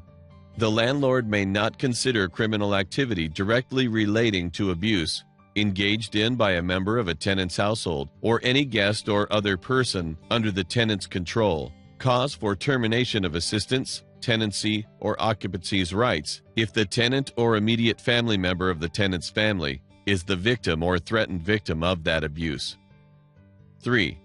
The landlord may request in writing that the victim or a family member on the victim's behalf certify that the individual is a victim of abuse and that the certification of domestic violence, dating violence, or stalking, Form HUD 91066, or other documentation as noted on the certification form be completed and submitted within 14 days, or an agreed-upon extension date to receive protection under the VAWA. Failure to provide the certification or other supporting documentation within the specified time frame may result in eviction. Tenant will sign and date. Form HUD 91067, dated 9/2008. Notice regarding the Violence Against Women Act, VAWA. This sample notice was adapted from a notice prepared by the National Housing Law Project. A federal law that went into effect in 2013 protects individuals who are victims of domestic violence, dating violence, sexual assault, or stalking. The name of the law is the Violence Against Women Act, or VAWA. This notice explains your rights under VAWA. Protections for victims. If you are eligible for a Section 8 voucher, the Housing Authority cannot deny you rental assistance solely because you are a victim of domestic violence, dating violence, sexual assault, or stalking. If you are the victim of domestic violence, dating violence, sexual assault, or stalking, you cannot be terminated from the Section 8 program or evicted based on acts or threats of violence committed against you. Also, criminal acts directly related to the domestic violence, dating violence, sexual assault, or stalking that are caused by a member of your household or a guest can't be the reason for evicting you or terminating your rental assistance if you were the victim of the abuse. Reasons you can be evicted. You can be evicted and your rental assistance can be terminated if the housing authority or your landlord can show that there is an actual and imminent or immediate threat to other tenants or employees at the property if you remain in your housing. Also, you can be evicted and your rental assistance can be terminated for serious or repeated lease violations that are not related to the domestic violence, dating violence, sexual assault, or stalking committed against you. The housing authority and your landlord cannot hold you to a more demanding set of rules than it applies to tenants who are not victims. Removing the abuser from the household. Your landlord may split the lease to evict a tenant who has committed criminal acts of violence against family members or others, while allowing the victim and other household members to stay in the assisted unit. Also, the housing authority can terminate the abuser's Section 8 rental assistance while allowing you to continue to receive assistance. If the landlord or housing authority chooses to remove the abuser, it may not take away the remaining tenant's rights to the unit or otherwise punish the remaining tenants. In removing the abuser from the household, your landlord must follow federal, state, and local eviction procedures. Moving to protect your safety. The housing authority may permit you to move and still keep your rental assistance, even if your current lease has not yet expired. The housing authority may require that you be current on your rent or other obligations in the Housing Choice Voucher program. The housing authority may ask you to provide proof that you are moving because of incidences of abuse. Page 16 through 52. Proving that you are a victim of domestic violence, dating violence, or stalking. The housing authority and your landlord can ask you to prove or certify that you are a victim of domestic violence, dating violence, sexual assault, or stalking. The housing authority or your landlord must give you at least 14 business days, i.e., Saturdays, Sundays, and holidays do not count, to provide this proof. The housing authority and your landlord are free to extend the deadline. There are 3 ways you can prove that you are a victim.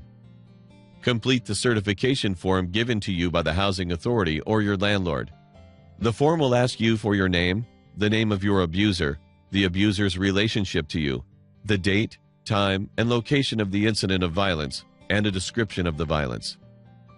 You are only required to provide the name of the abuser if it is safe to provide and you know their name. Provide a statement from a victim service provider, attorney, or medical professional who has helped you address incidents of domestic violence, dating violence, sexual assault, or stalking. The professional must state that he or she believes that the incidents of abuse are real, and both of you must state that you are signing under penalty of perjury. Provide a police or court record, such as a protective order. If you fail to provide one of these documents within the required time, the landlord may evict you, and the housing authority may terminate your rental assistance. Confidentiality. The housing authority and your landlord must keep confidential any information you provide about the violence against you, unless you give written permission to the housing authority or your landlord to release the information. Your landlord needs to use the information on an eviction proceeding, such as to evict your abuser. A law requires the housing authority or your landlord to release the information. If release of the information would put your safety at risk, you should inform the housing authority and your landlord. VAWA and other laws. VAWA does not limit the housing authorities or your landlord's duty to honor court orders about access to or control of the property. This includes orders issued to protect the victim and orders dividing property among household members in cases where a family breaks up. VAWA does not replace any federal, state, or local law that provides greater protection for victims of domestic violence, dating violence, sexual assault, or stalking. Page 16 through 53.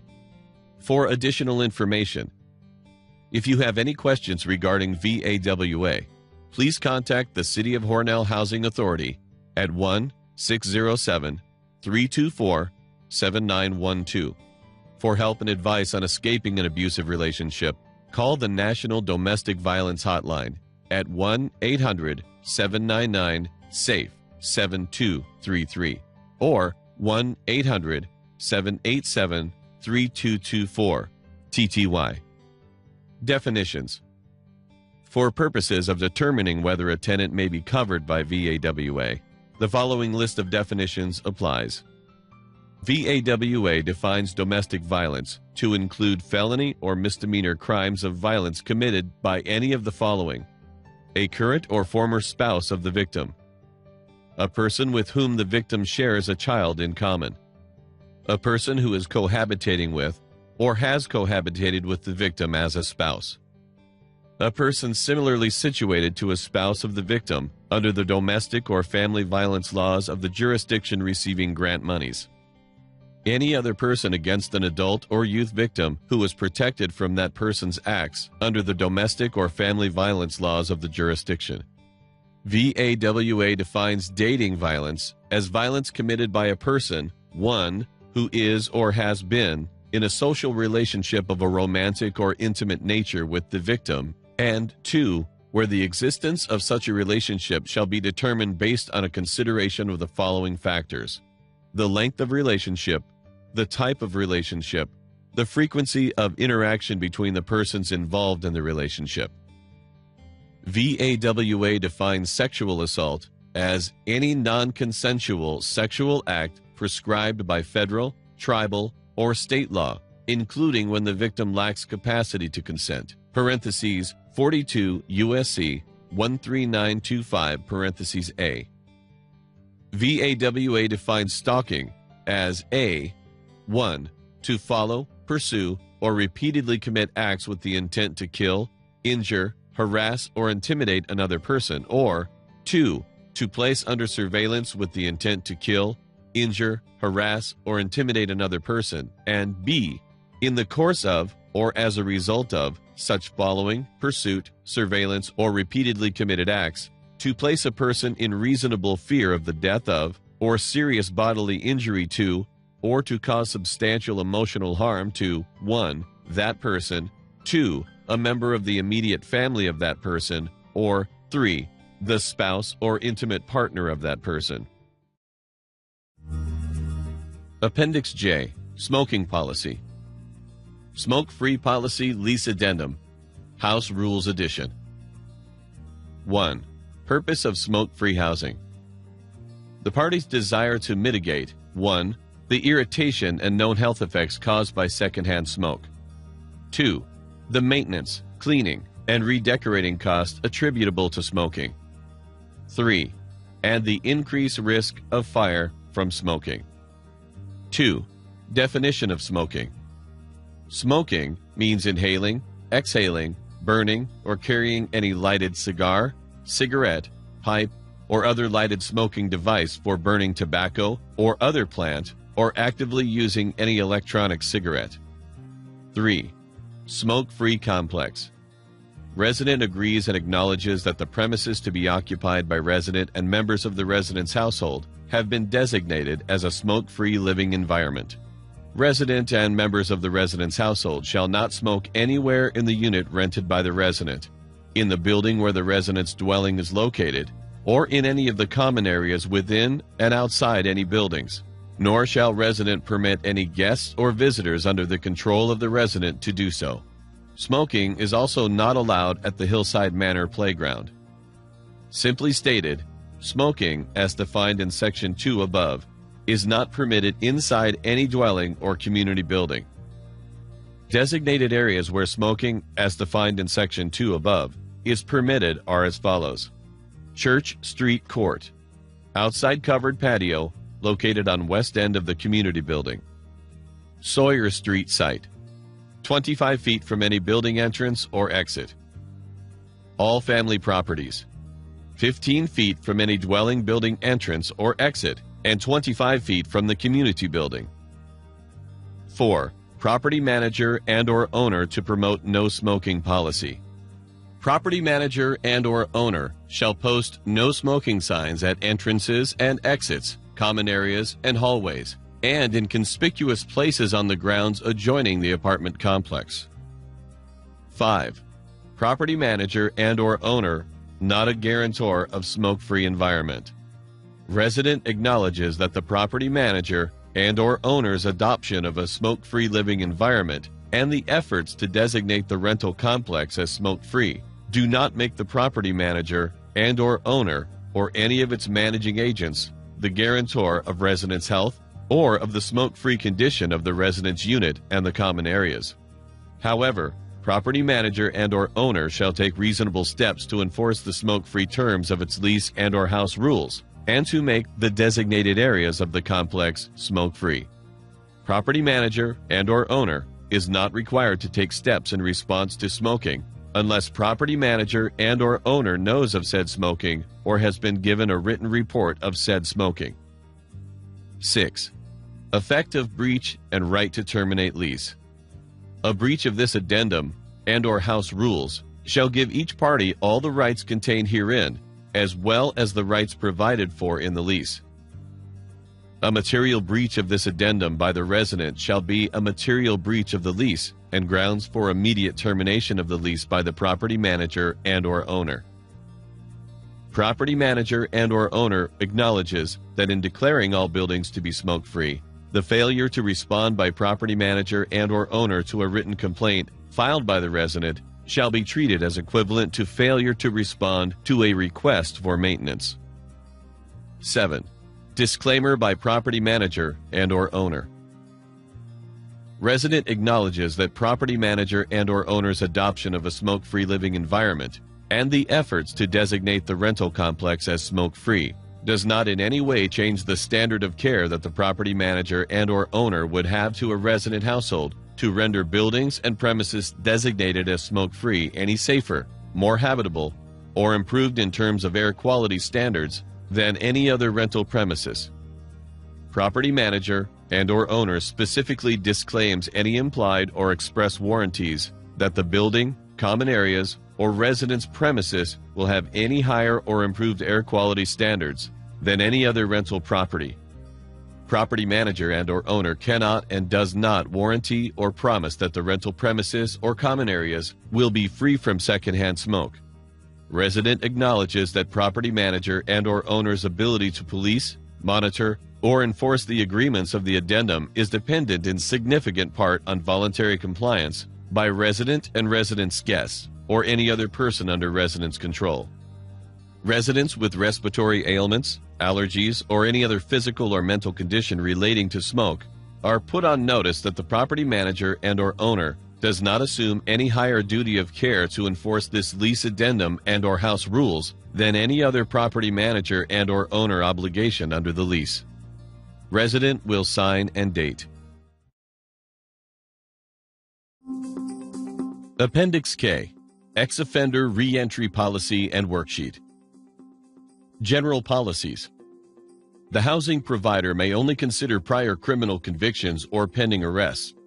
Prior arrests and/or accusations that did not result in a conviction may not be considered. Any convictions that have been excused by pardon, overturned on appeal, or otherwise vacated may not be considered. The housing provider may only consider convictions or pending arrests for offenses that involve physical danger or violence to persons or property, or that adversely affected the health, safety, and welfare of other people. Even where convictions for such offenses exist, those convictions cannot be an automatic bar to the applicant being selected for housing. The housing provider must do an individualized assessment of all applicants. In this assessment, no one factor can be considered in isolation. The interplay between the factors must be taken into account. Example, a reviewer may look for stronger evidence of rehabilitation if an applicant has a more serious crime. When conducting a background check of an applicant, the housing provider must use a reputable background check company. Further, the housing provider must comply with the requirements of the Fair Credit Reporting Act, 15 U.S.C. Section 1681, and what follows. The housing provider must provide the applicant with the application that includes information that explains the procedures and policies with regard to background checks, the applicant's right to review, contest, and explain the information contained in the background check, and the applicant's right to present evidence of rehabilitation. 1. Pending arrests are recent arrests that have not yet been resolved through the judicial process. As it is possible that old unresolved arrests that appear on a background check report do so as a result of erroneous or incomplete information, the housing provider should allow an applicant to provide an explanation. Any analysis of pending arrests must be undertaken using the guidelines provided in this document. If an offense would not be disqualifying as a conviction, it should not be disqualifying as a pending arrest. These guidelines must be followed by anyone who determines tenant eligibility, including but not limited to case managers, project managers, clerks, or independent contractors. Policies regarding record keeping and the applicant's opportunity to review the record. The housing provider must maintain records of all applicants and applications for a minimum of 2 years.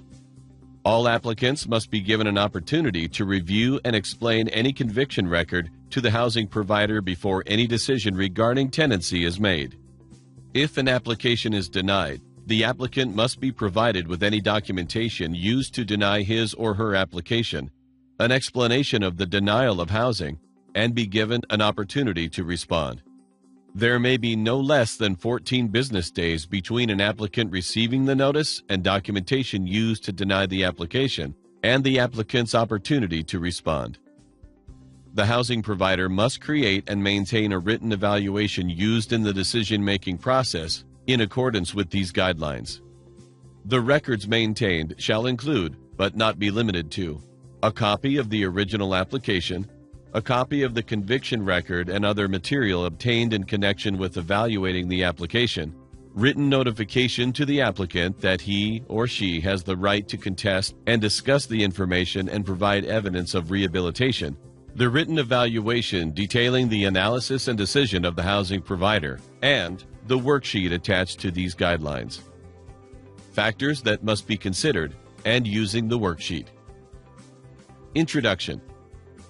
The attached mandatory worksheet serves two important purposes. First, it creates a record of the decision-making process the housing provider undertook when deciding whether to accept or reject an applicant. This permits the applicant to understand the basis for decision and helps the housing provider to make consistent decisions. Second, the worksheet will help guide housing providers through the decision-making process to ensure the consideration of the relevant factors. Automatic bars to admission. There are two circumstances for which the applicant's criminal history will automatically make them ineligible for the housing accommodation.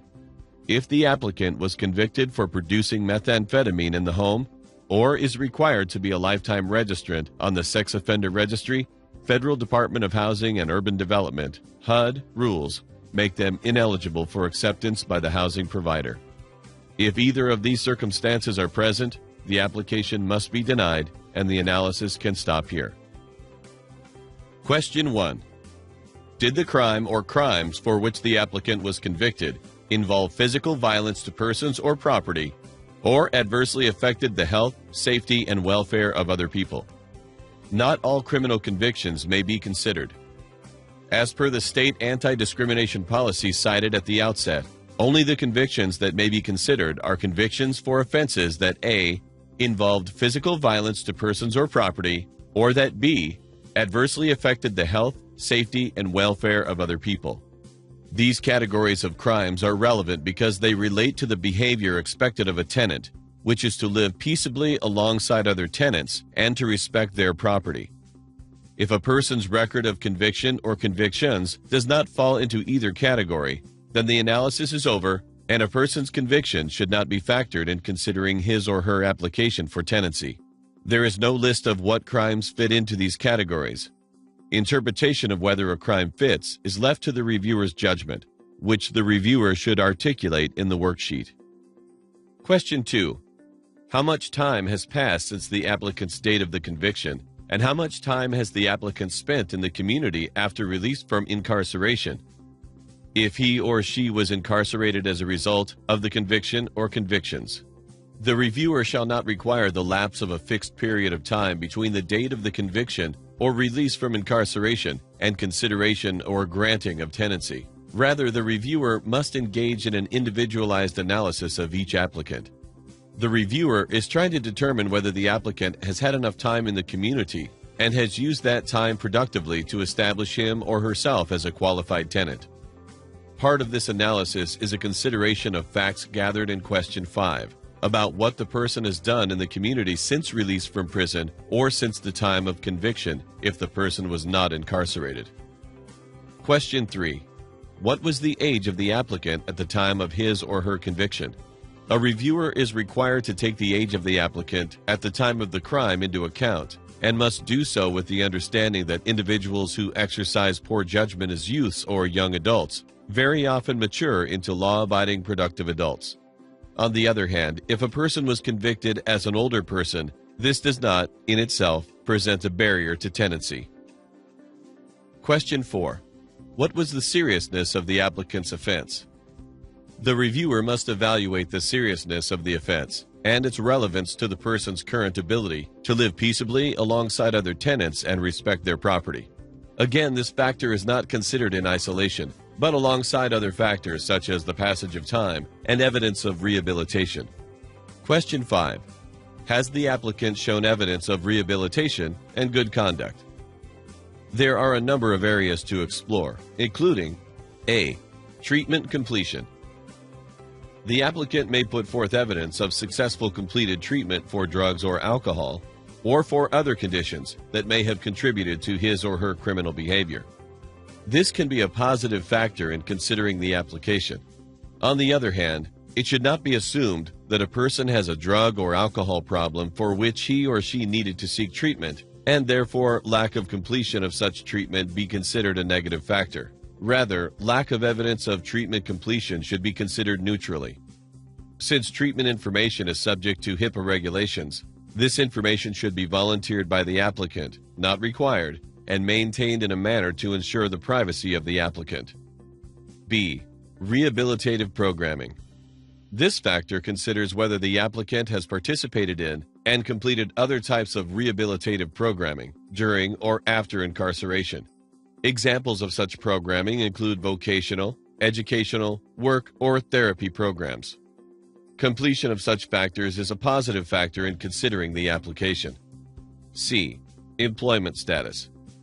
This factor looks at whether the applicant has sought and maintained employment after his or her conviction or release from incarceration, which is a positive factor not only for this analysis, but for assessing the applicant's financial eligibility for tenancy.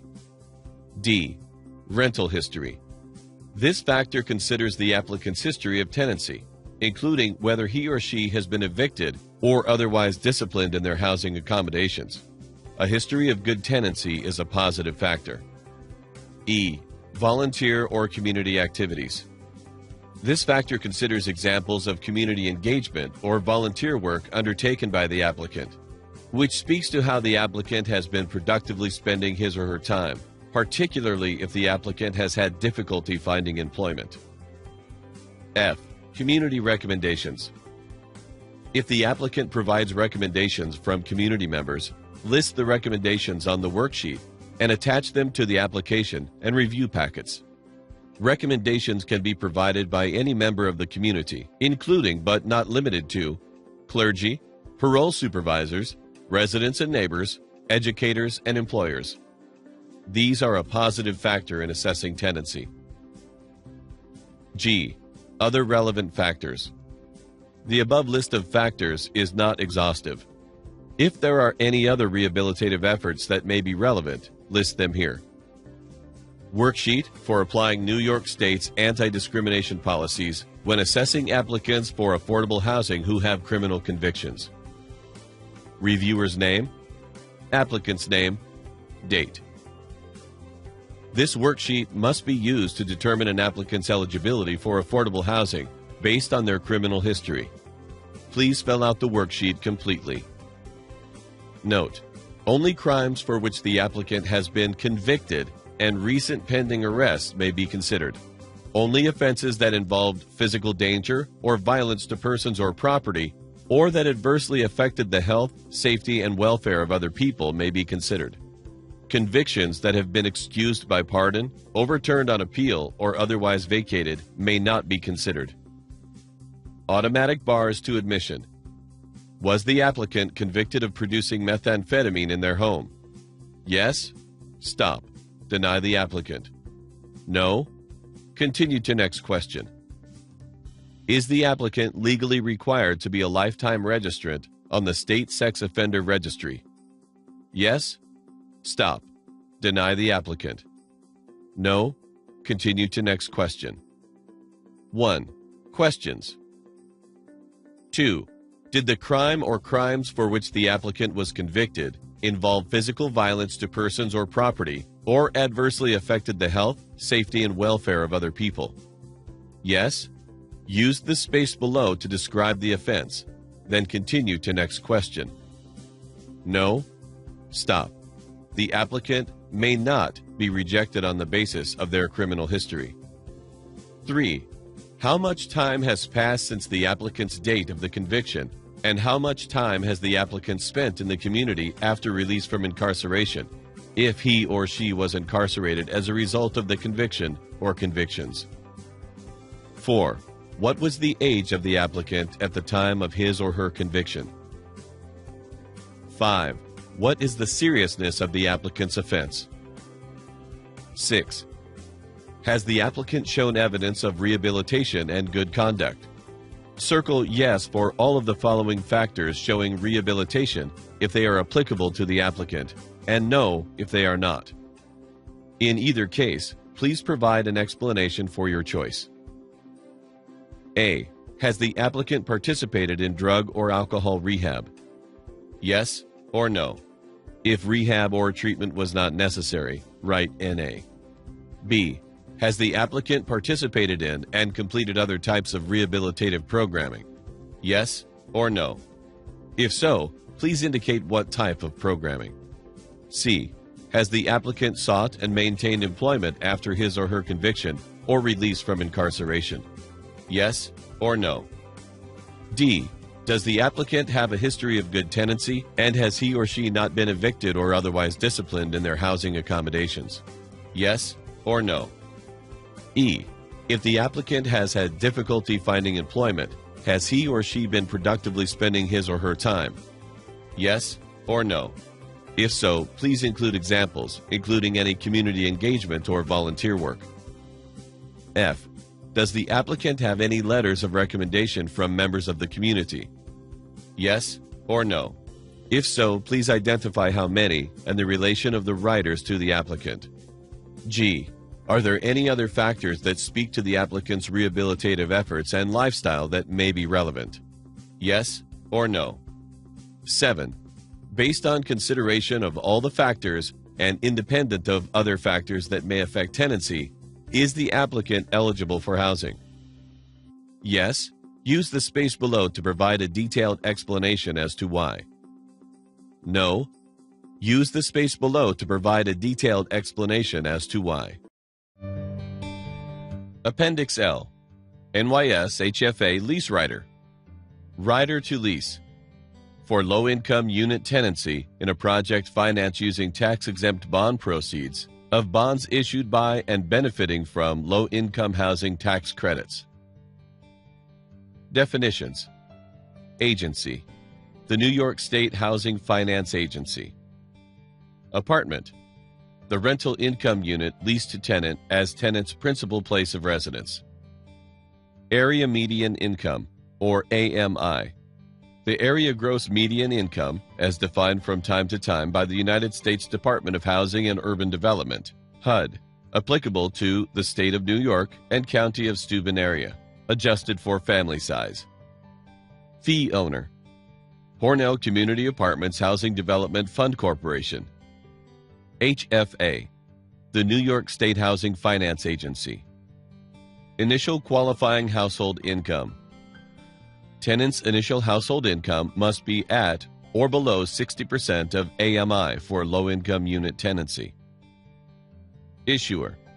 The New York State Housing Finance Agency, the issuer of the Affordable Housing Revenue Bonds, 2016 Series E Resolution, tax-exempt bonds proceeds of which have been employed in financing of the project.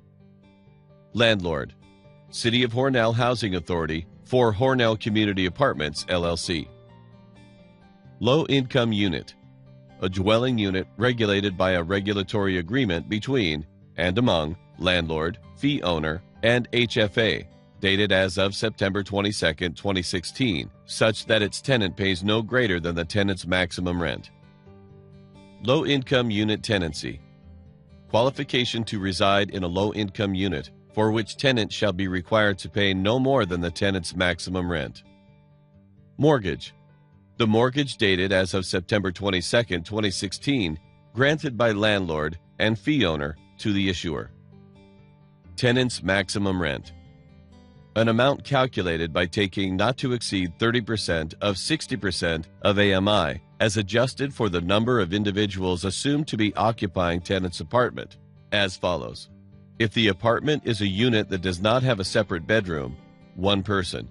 If the apartment is a unit having 1 or more separate bedrooms, 1.5 individuals per each separate bedroom. The maximum rent calculation. Included in the calculation of the maximum gross rent payable by tenant for the apartment shall be any utility allowance determined by the Secretary of the United States Department of Housing and Urban Development, or the cost of any utilities that would be covered by such utility allowance, as determined by the agency if the units were receiving federal Section 8 assistance. If at any time during the period of the lease, the applicable utility allowance for the apartment changes, the new utility allowance will be used to compute the maximum rent, beginning with any rent payment due 90 days after the date of such change in the applicable utility allowance. Landlord will furnish tenant with written notice at least 30 days in advance of the change in the utility allowance, explaining the basis for such change and specifying any consequent increase or decrease in the rent payable by tenant. If tenant is the holder of a Section 8 voucher or certificate, or the apartment is subsidized by project-based Section 8 assistance payments, then the utility allowance applicable for the apartment will be the utility allowance established by the local public housing authority for the Section 8 existing housing program for units comparable to tenant's apartment. Tenant's maximum rent shall not include such payments or fees excluded from the definition of gross rent in Section 42 (G) (2) (b) of the United States Internal Revenue Code. The maximum rent shall be trended upward for inflation or downward for deflation annually, pursuant to the calculations of AMI made by HUD in accordance with the code, the HUD calculations, but in no case to any level less than the gross rent floor applicable to the unit pursuant to 42 (G) (2) (a) and (b), unless required by 142 (d) of the code. Any increase or adjustment in the rent for the apartment shall not exceed the least of the increases or adjustments permitted with respect to the apartment under the applicable provisions of the code and the regulatory agreement.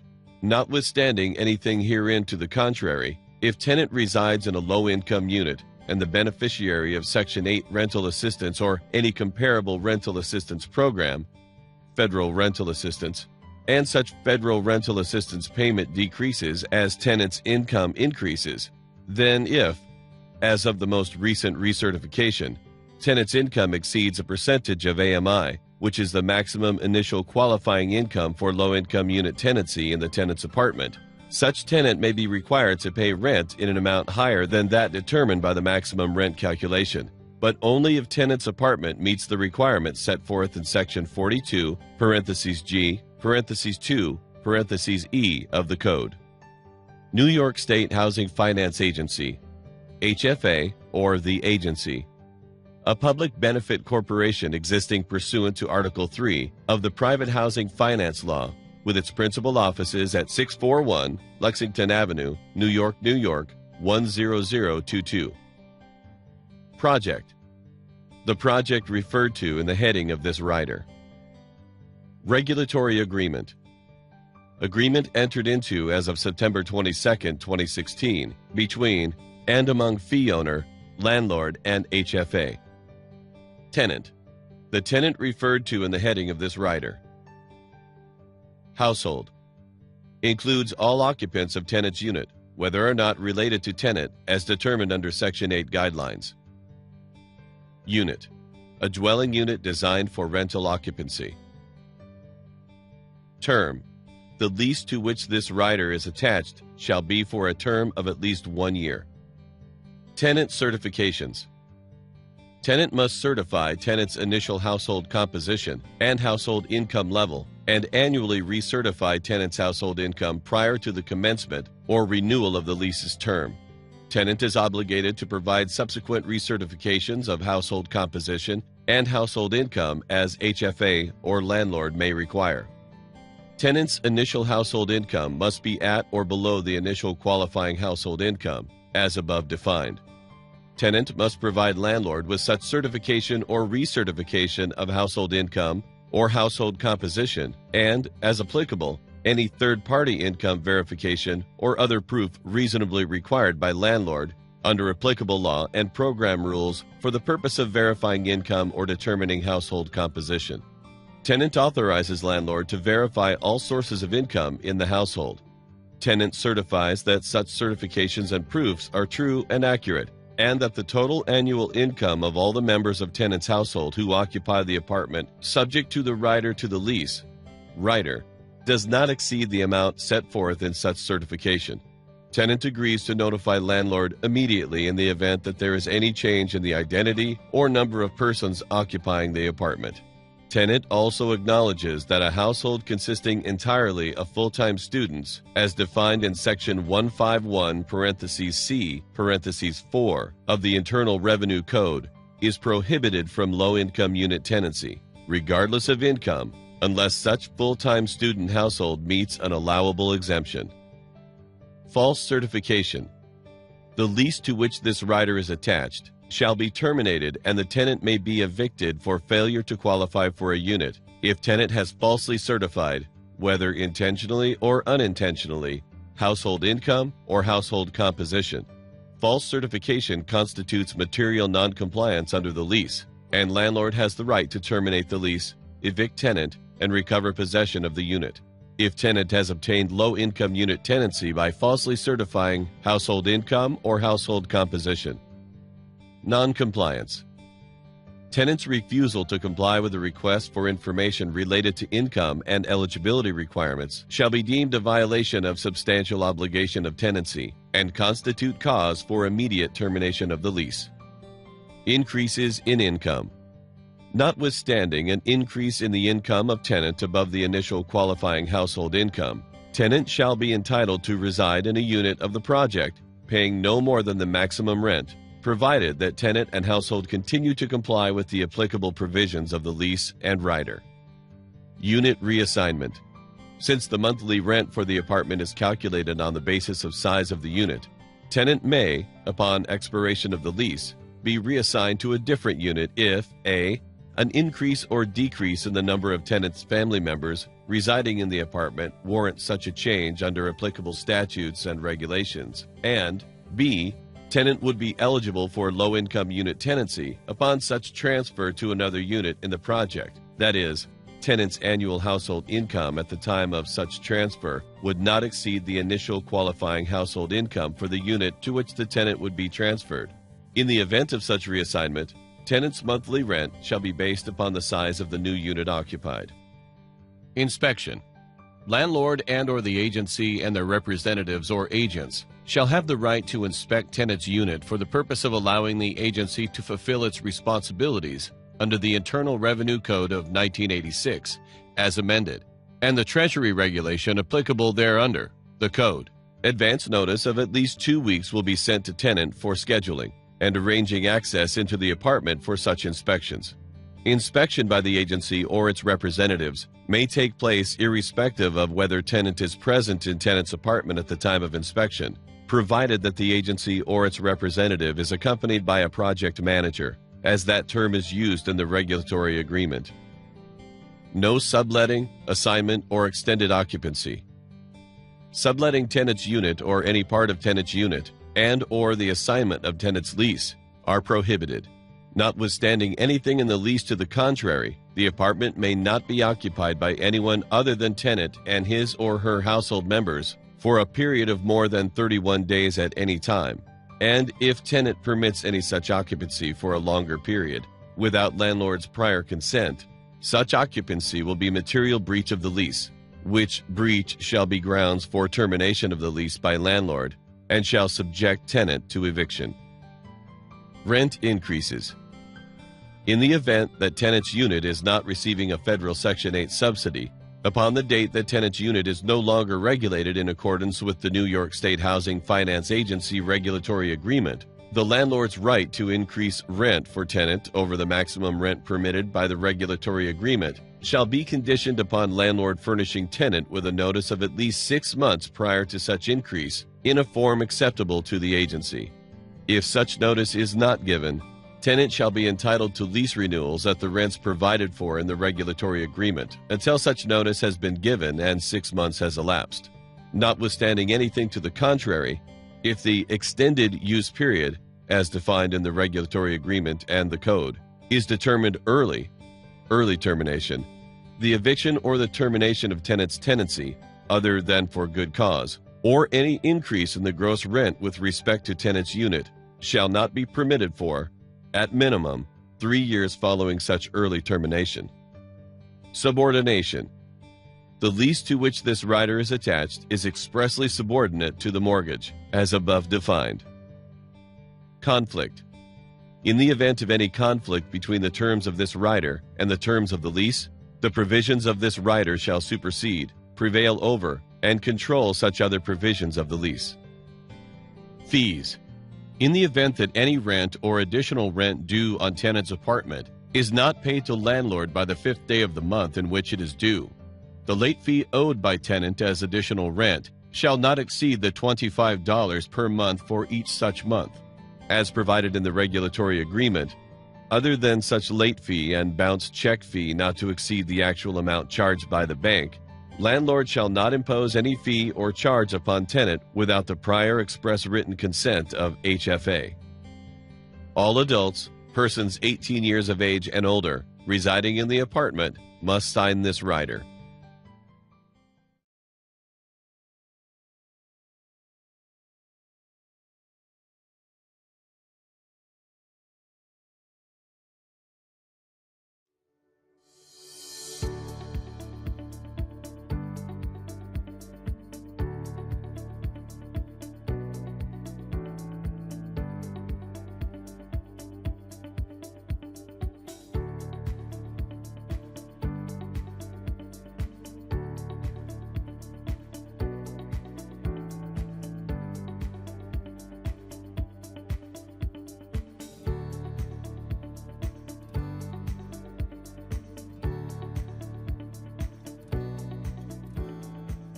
Did you know when you live in Section 8 housing, they have strict rules on housekeeping and clutter?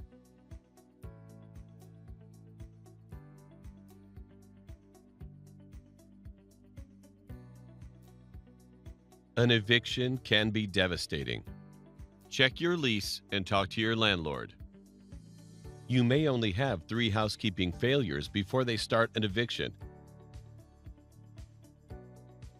Keep your house or apartment clean, safe, and sanitary at all times. Don't wait for an inspection notice to call in a work order and to clean. Your house or apartment needs to stay clean all the time. The landlord may terminate the lease for serious or repeated violations of material lease terms. Such violations include but are not limited to the following: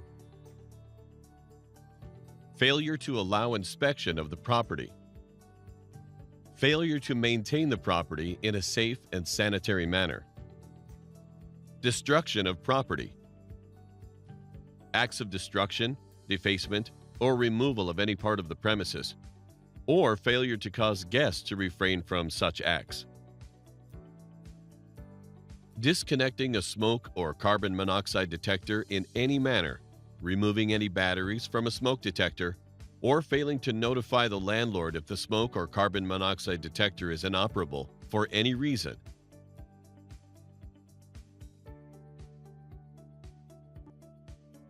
Remember, failure to maintain your property in a safe and sanitary manner with no clutter is very important.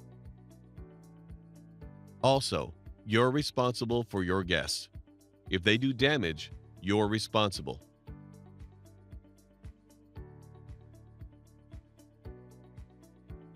Take a few minutes every day to clean in your house or apartment.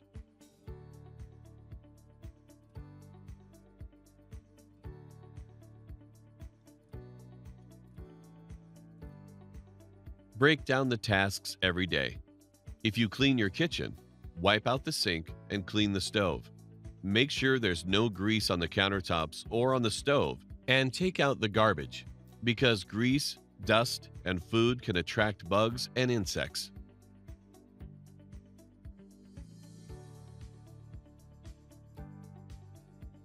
If you clean the kitchen and the bathroom every day, it will help make the cleaning process a lot easier. Your house or apartment needs cleaning every week. Sweep under your stove and make sure you mop. You don't want sticky floors because that can attract bugs.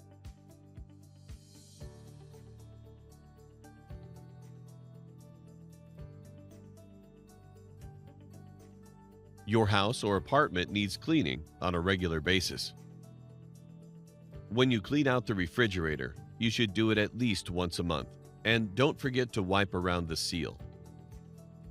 You should also clean the top of the refrigerator and the outside of the refrigerator because of the grease from the kitchen. Clean the top of the stove. Make sure all the burners work. Never leave anything on top of the stove. Clean out your oven. Wipe that down at least once a month. Also clean the counters, the sink, and mop the floor. You don't want your floors sticky because that can attract bugs. Clean the bathroom on a regular basis. The tub and the toilet need to be wiped down. Also around the rim inside the toilet. Make sure you have cleaning supplies so you can clean behind the toilet. Make sure that the vanity is clean inside and out, and then you wipe the sink down. We've covered a lot so far.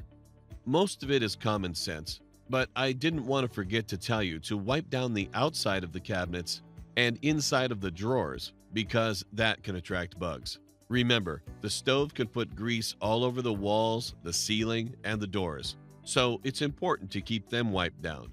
And don't forget to take the recyclables out and keep that out of the house. And make sure that they're rinsed and clean. And remove your garbage on a regular basis. The electrical box in your house or apartment can never be blocked. Inspections are done at least once a year.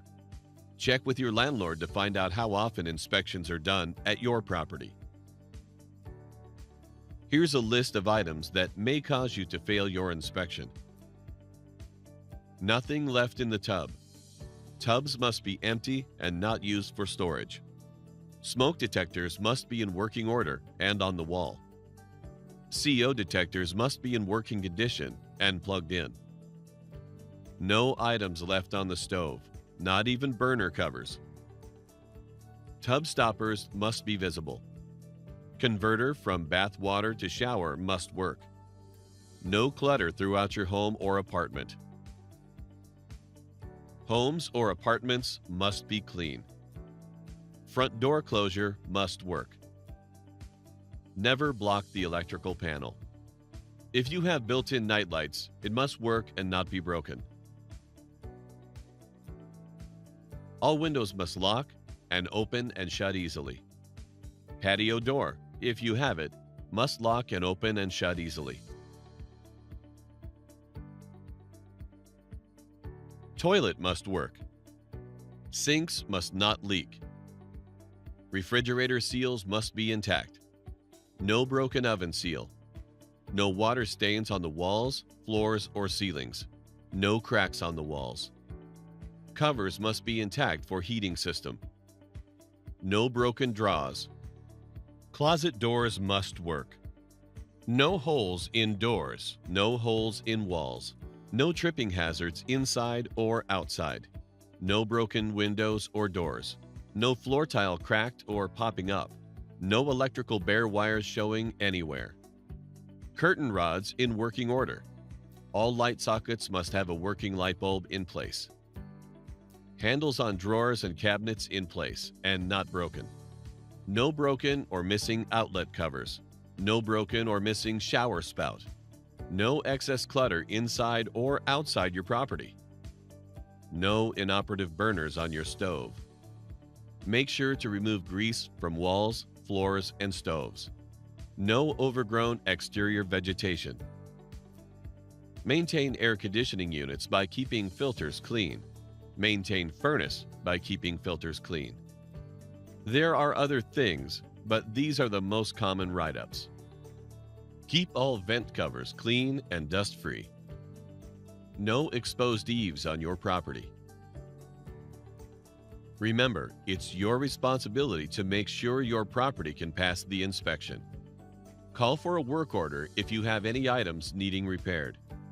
Make sure you do this when it's broken. Don't wait for an inspection to call for a work order.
Hi, I'm Dan Wendell.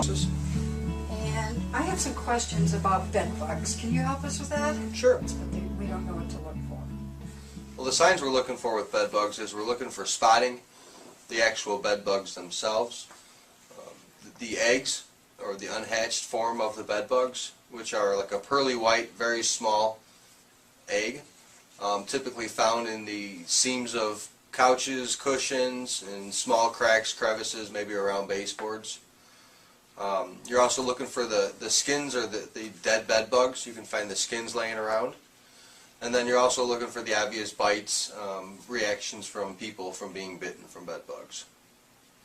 Can they be seen by the human eye? They can. They're about the size of an apple seed, full-grown bed bug.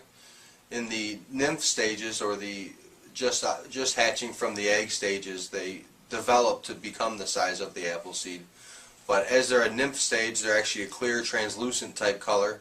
As they get their blood meals, that's how they develop the brownish, reddish color that the adult bed bug currently looks like. So it's important for residents, if they believe they possibly have bed bugs, number one, to report it to the office. But they can also do some steps on their own to try to figure out and determine if they do in fact have bed bugs. We again want to look for the eggs, we want to look for the full-grown adult bed bugs, but we also want to inspect the mattress. We want to pull the sheets off the bed, check the seams around the mattresses. We want to check the headboards. If the resident has a caretaker, we can definitely educate the caretaker on these areas to inspect. We want to find the nightstand next to the bed. We want to make sure that's inspected by the alarm clocks. We want to check any picture frames, any objects within 6 feet of a sleeping area. Now, we'd consider a sleeping area being anywhere a resident spends an extended period of time sitting still. So that may be a couch, that may be a recliner. The obviously is the bed. A lot of residents spend time at their kitchen table, wherever they sit still for an extended period of time. You also talked about bed bug attraction, what attracts them. So our body temperature is an attractant for the bed bugs. The carbon dioxide from us breathing out is an attractant. And then they're also attracted to each other. They let off a pheromone when the bed bugs live or when they travel, and that tells the other bed bugs that they're a safe place to be.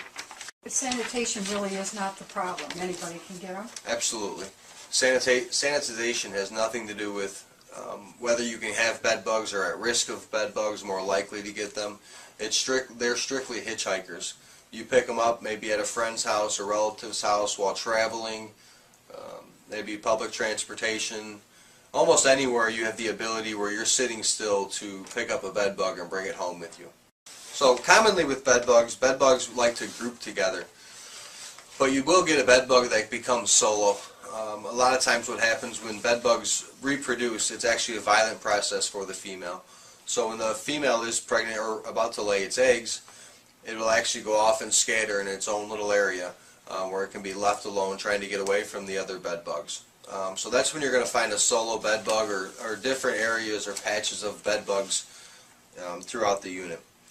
Bed bugs are most commonly active at night, but doesn't mean that they're not active during the day. The reason they're active at night is because that's when the residents or the person living in the unit is less active. It's a prime time for the bed bugs to feed. They are visible to the eye. They're about the size of an apple seed. They've not been known to transmit disease. There's been a lot of research, a lot of studies done on it, and to this time nobody's been able to prove that they can transmit any diseases. They do strictly feed on blood.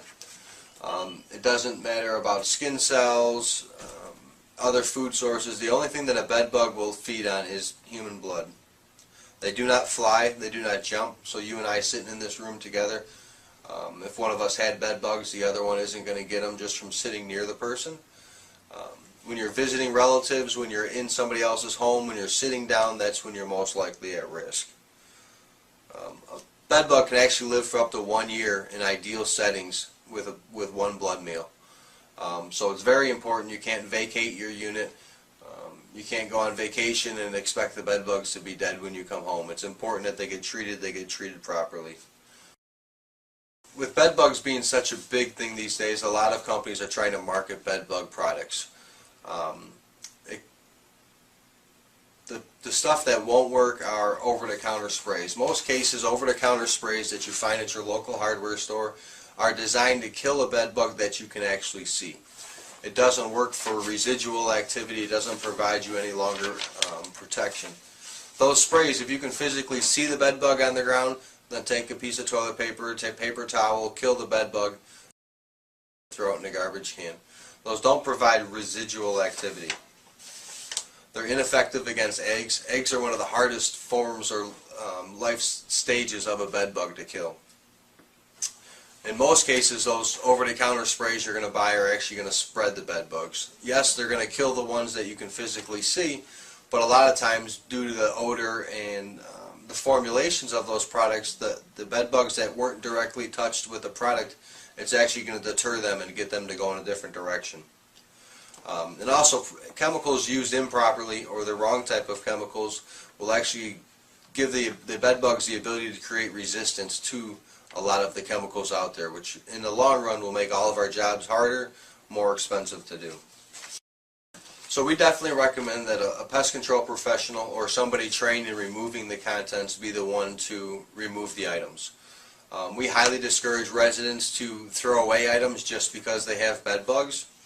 In most cases, we're capable of treating furniture. We're capable of treating the clothing, so they can save these items, not having to have the expense of replacing furniture, replacing chairs, just because they have a bed bug infestation. So they don't have to throw their furniture They away? absolutely do not. Okay. The only time we'd ever have to throw away furniture is if it was in bad enough condition where we couldn't physically treat it without doing damage to it. Okay. Now, in the event a resident does want something thrown away, even though that they know it's treatable, they still don't want the items, we want a pest professional or somebody trained to remove the item. That way they can bag up the item, they can make sure that any bed bugs that may be on that item aren't dropped or fell off in the hallways, then infesting other units on the way out the building. So yes, that they do not do that themselves? Yep. Okay. So one of the things I recommend as a preventative measure for bed bugs is to routinely inspect buildings for bed bugs. In order to do so effectively, one of the best tools out there is a canine inspection. The canines have an amazing ability to be able to find these bed bugs through scent. Just like a canine can find a bomb for Mass Transit Authority or narcotics for the police department, these dogs are specially trained to find the scent of live bed bugs. Now, our canines are able to inspect the unit in a building within approximately 5 minutes, give or take. So we can get through a large quantity of units in a short period of time. The advantage to the canine versus a human is if I was visually inspecting a unit, I would have to search for this bed bug that's the size of an apple seed and all the cracks, crevices, seams throughout the entire unit. It would take many hours per unit and not near the efficiency rate or the accuracy of what the canine would be. The other thing I want to talk about, when you treat an apartment, it's just not one time, you've got to come back. Can you explain that? Yeah, it's imperative that any bed bug treatment have multiple follow-ups. One of the biggest reasons for that is the bed bugs have the ability to hide in cracks and crevices. If the treatment or the chemical, the heat process that the company is using, if it doesn't reach the bed bug, doesn't have an instant kill on the bed bug, we want to make sure we're able to kill those on a follow-up.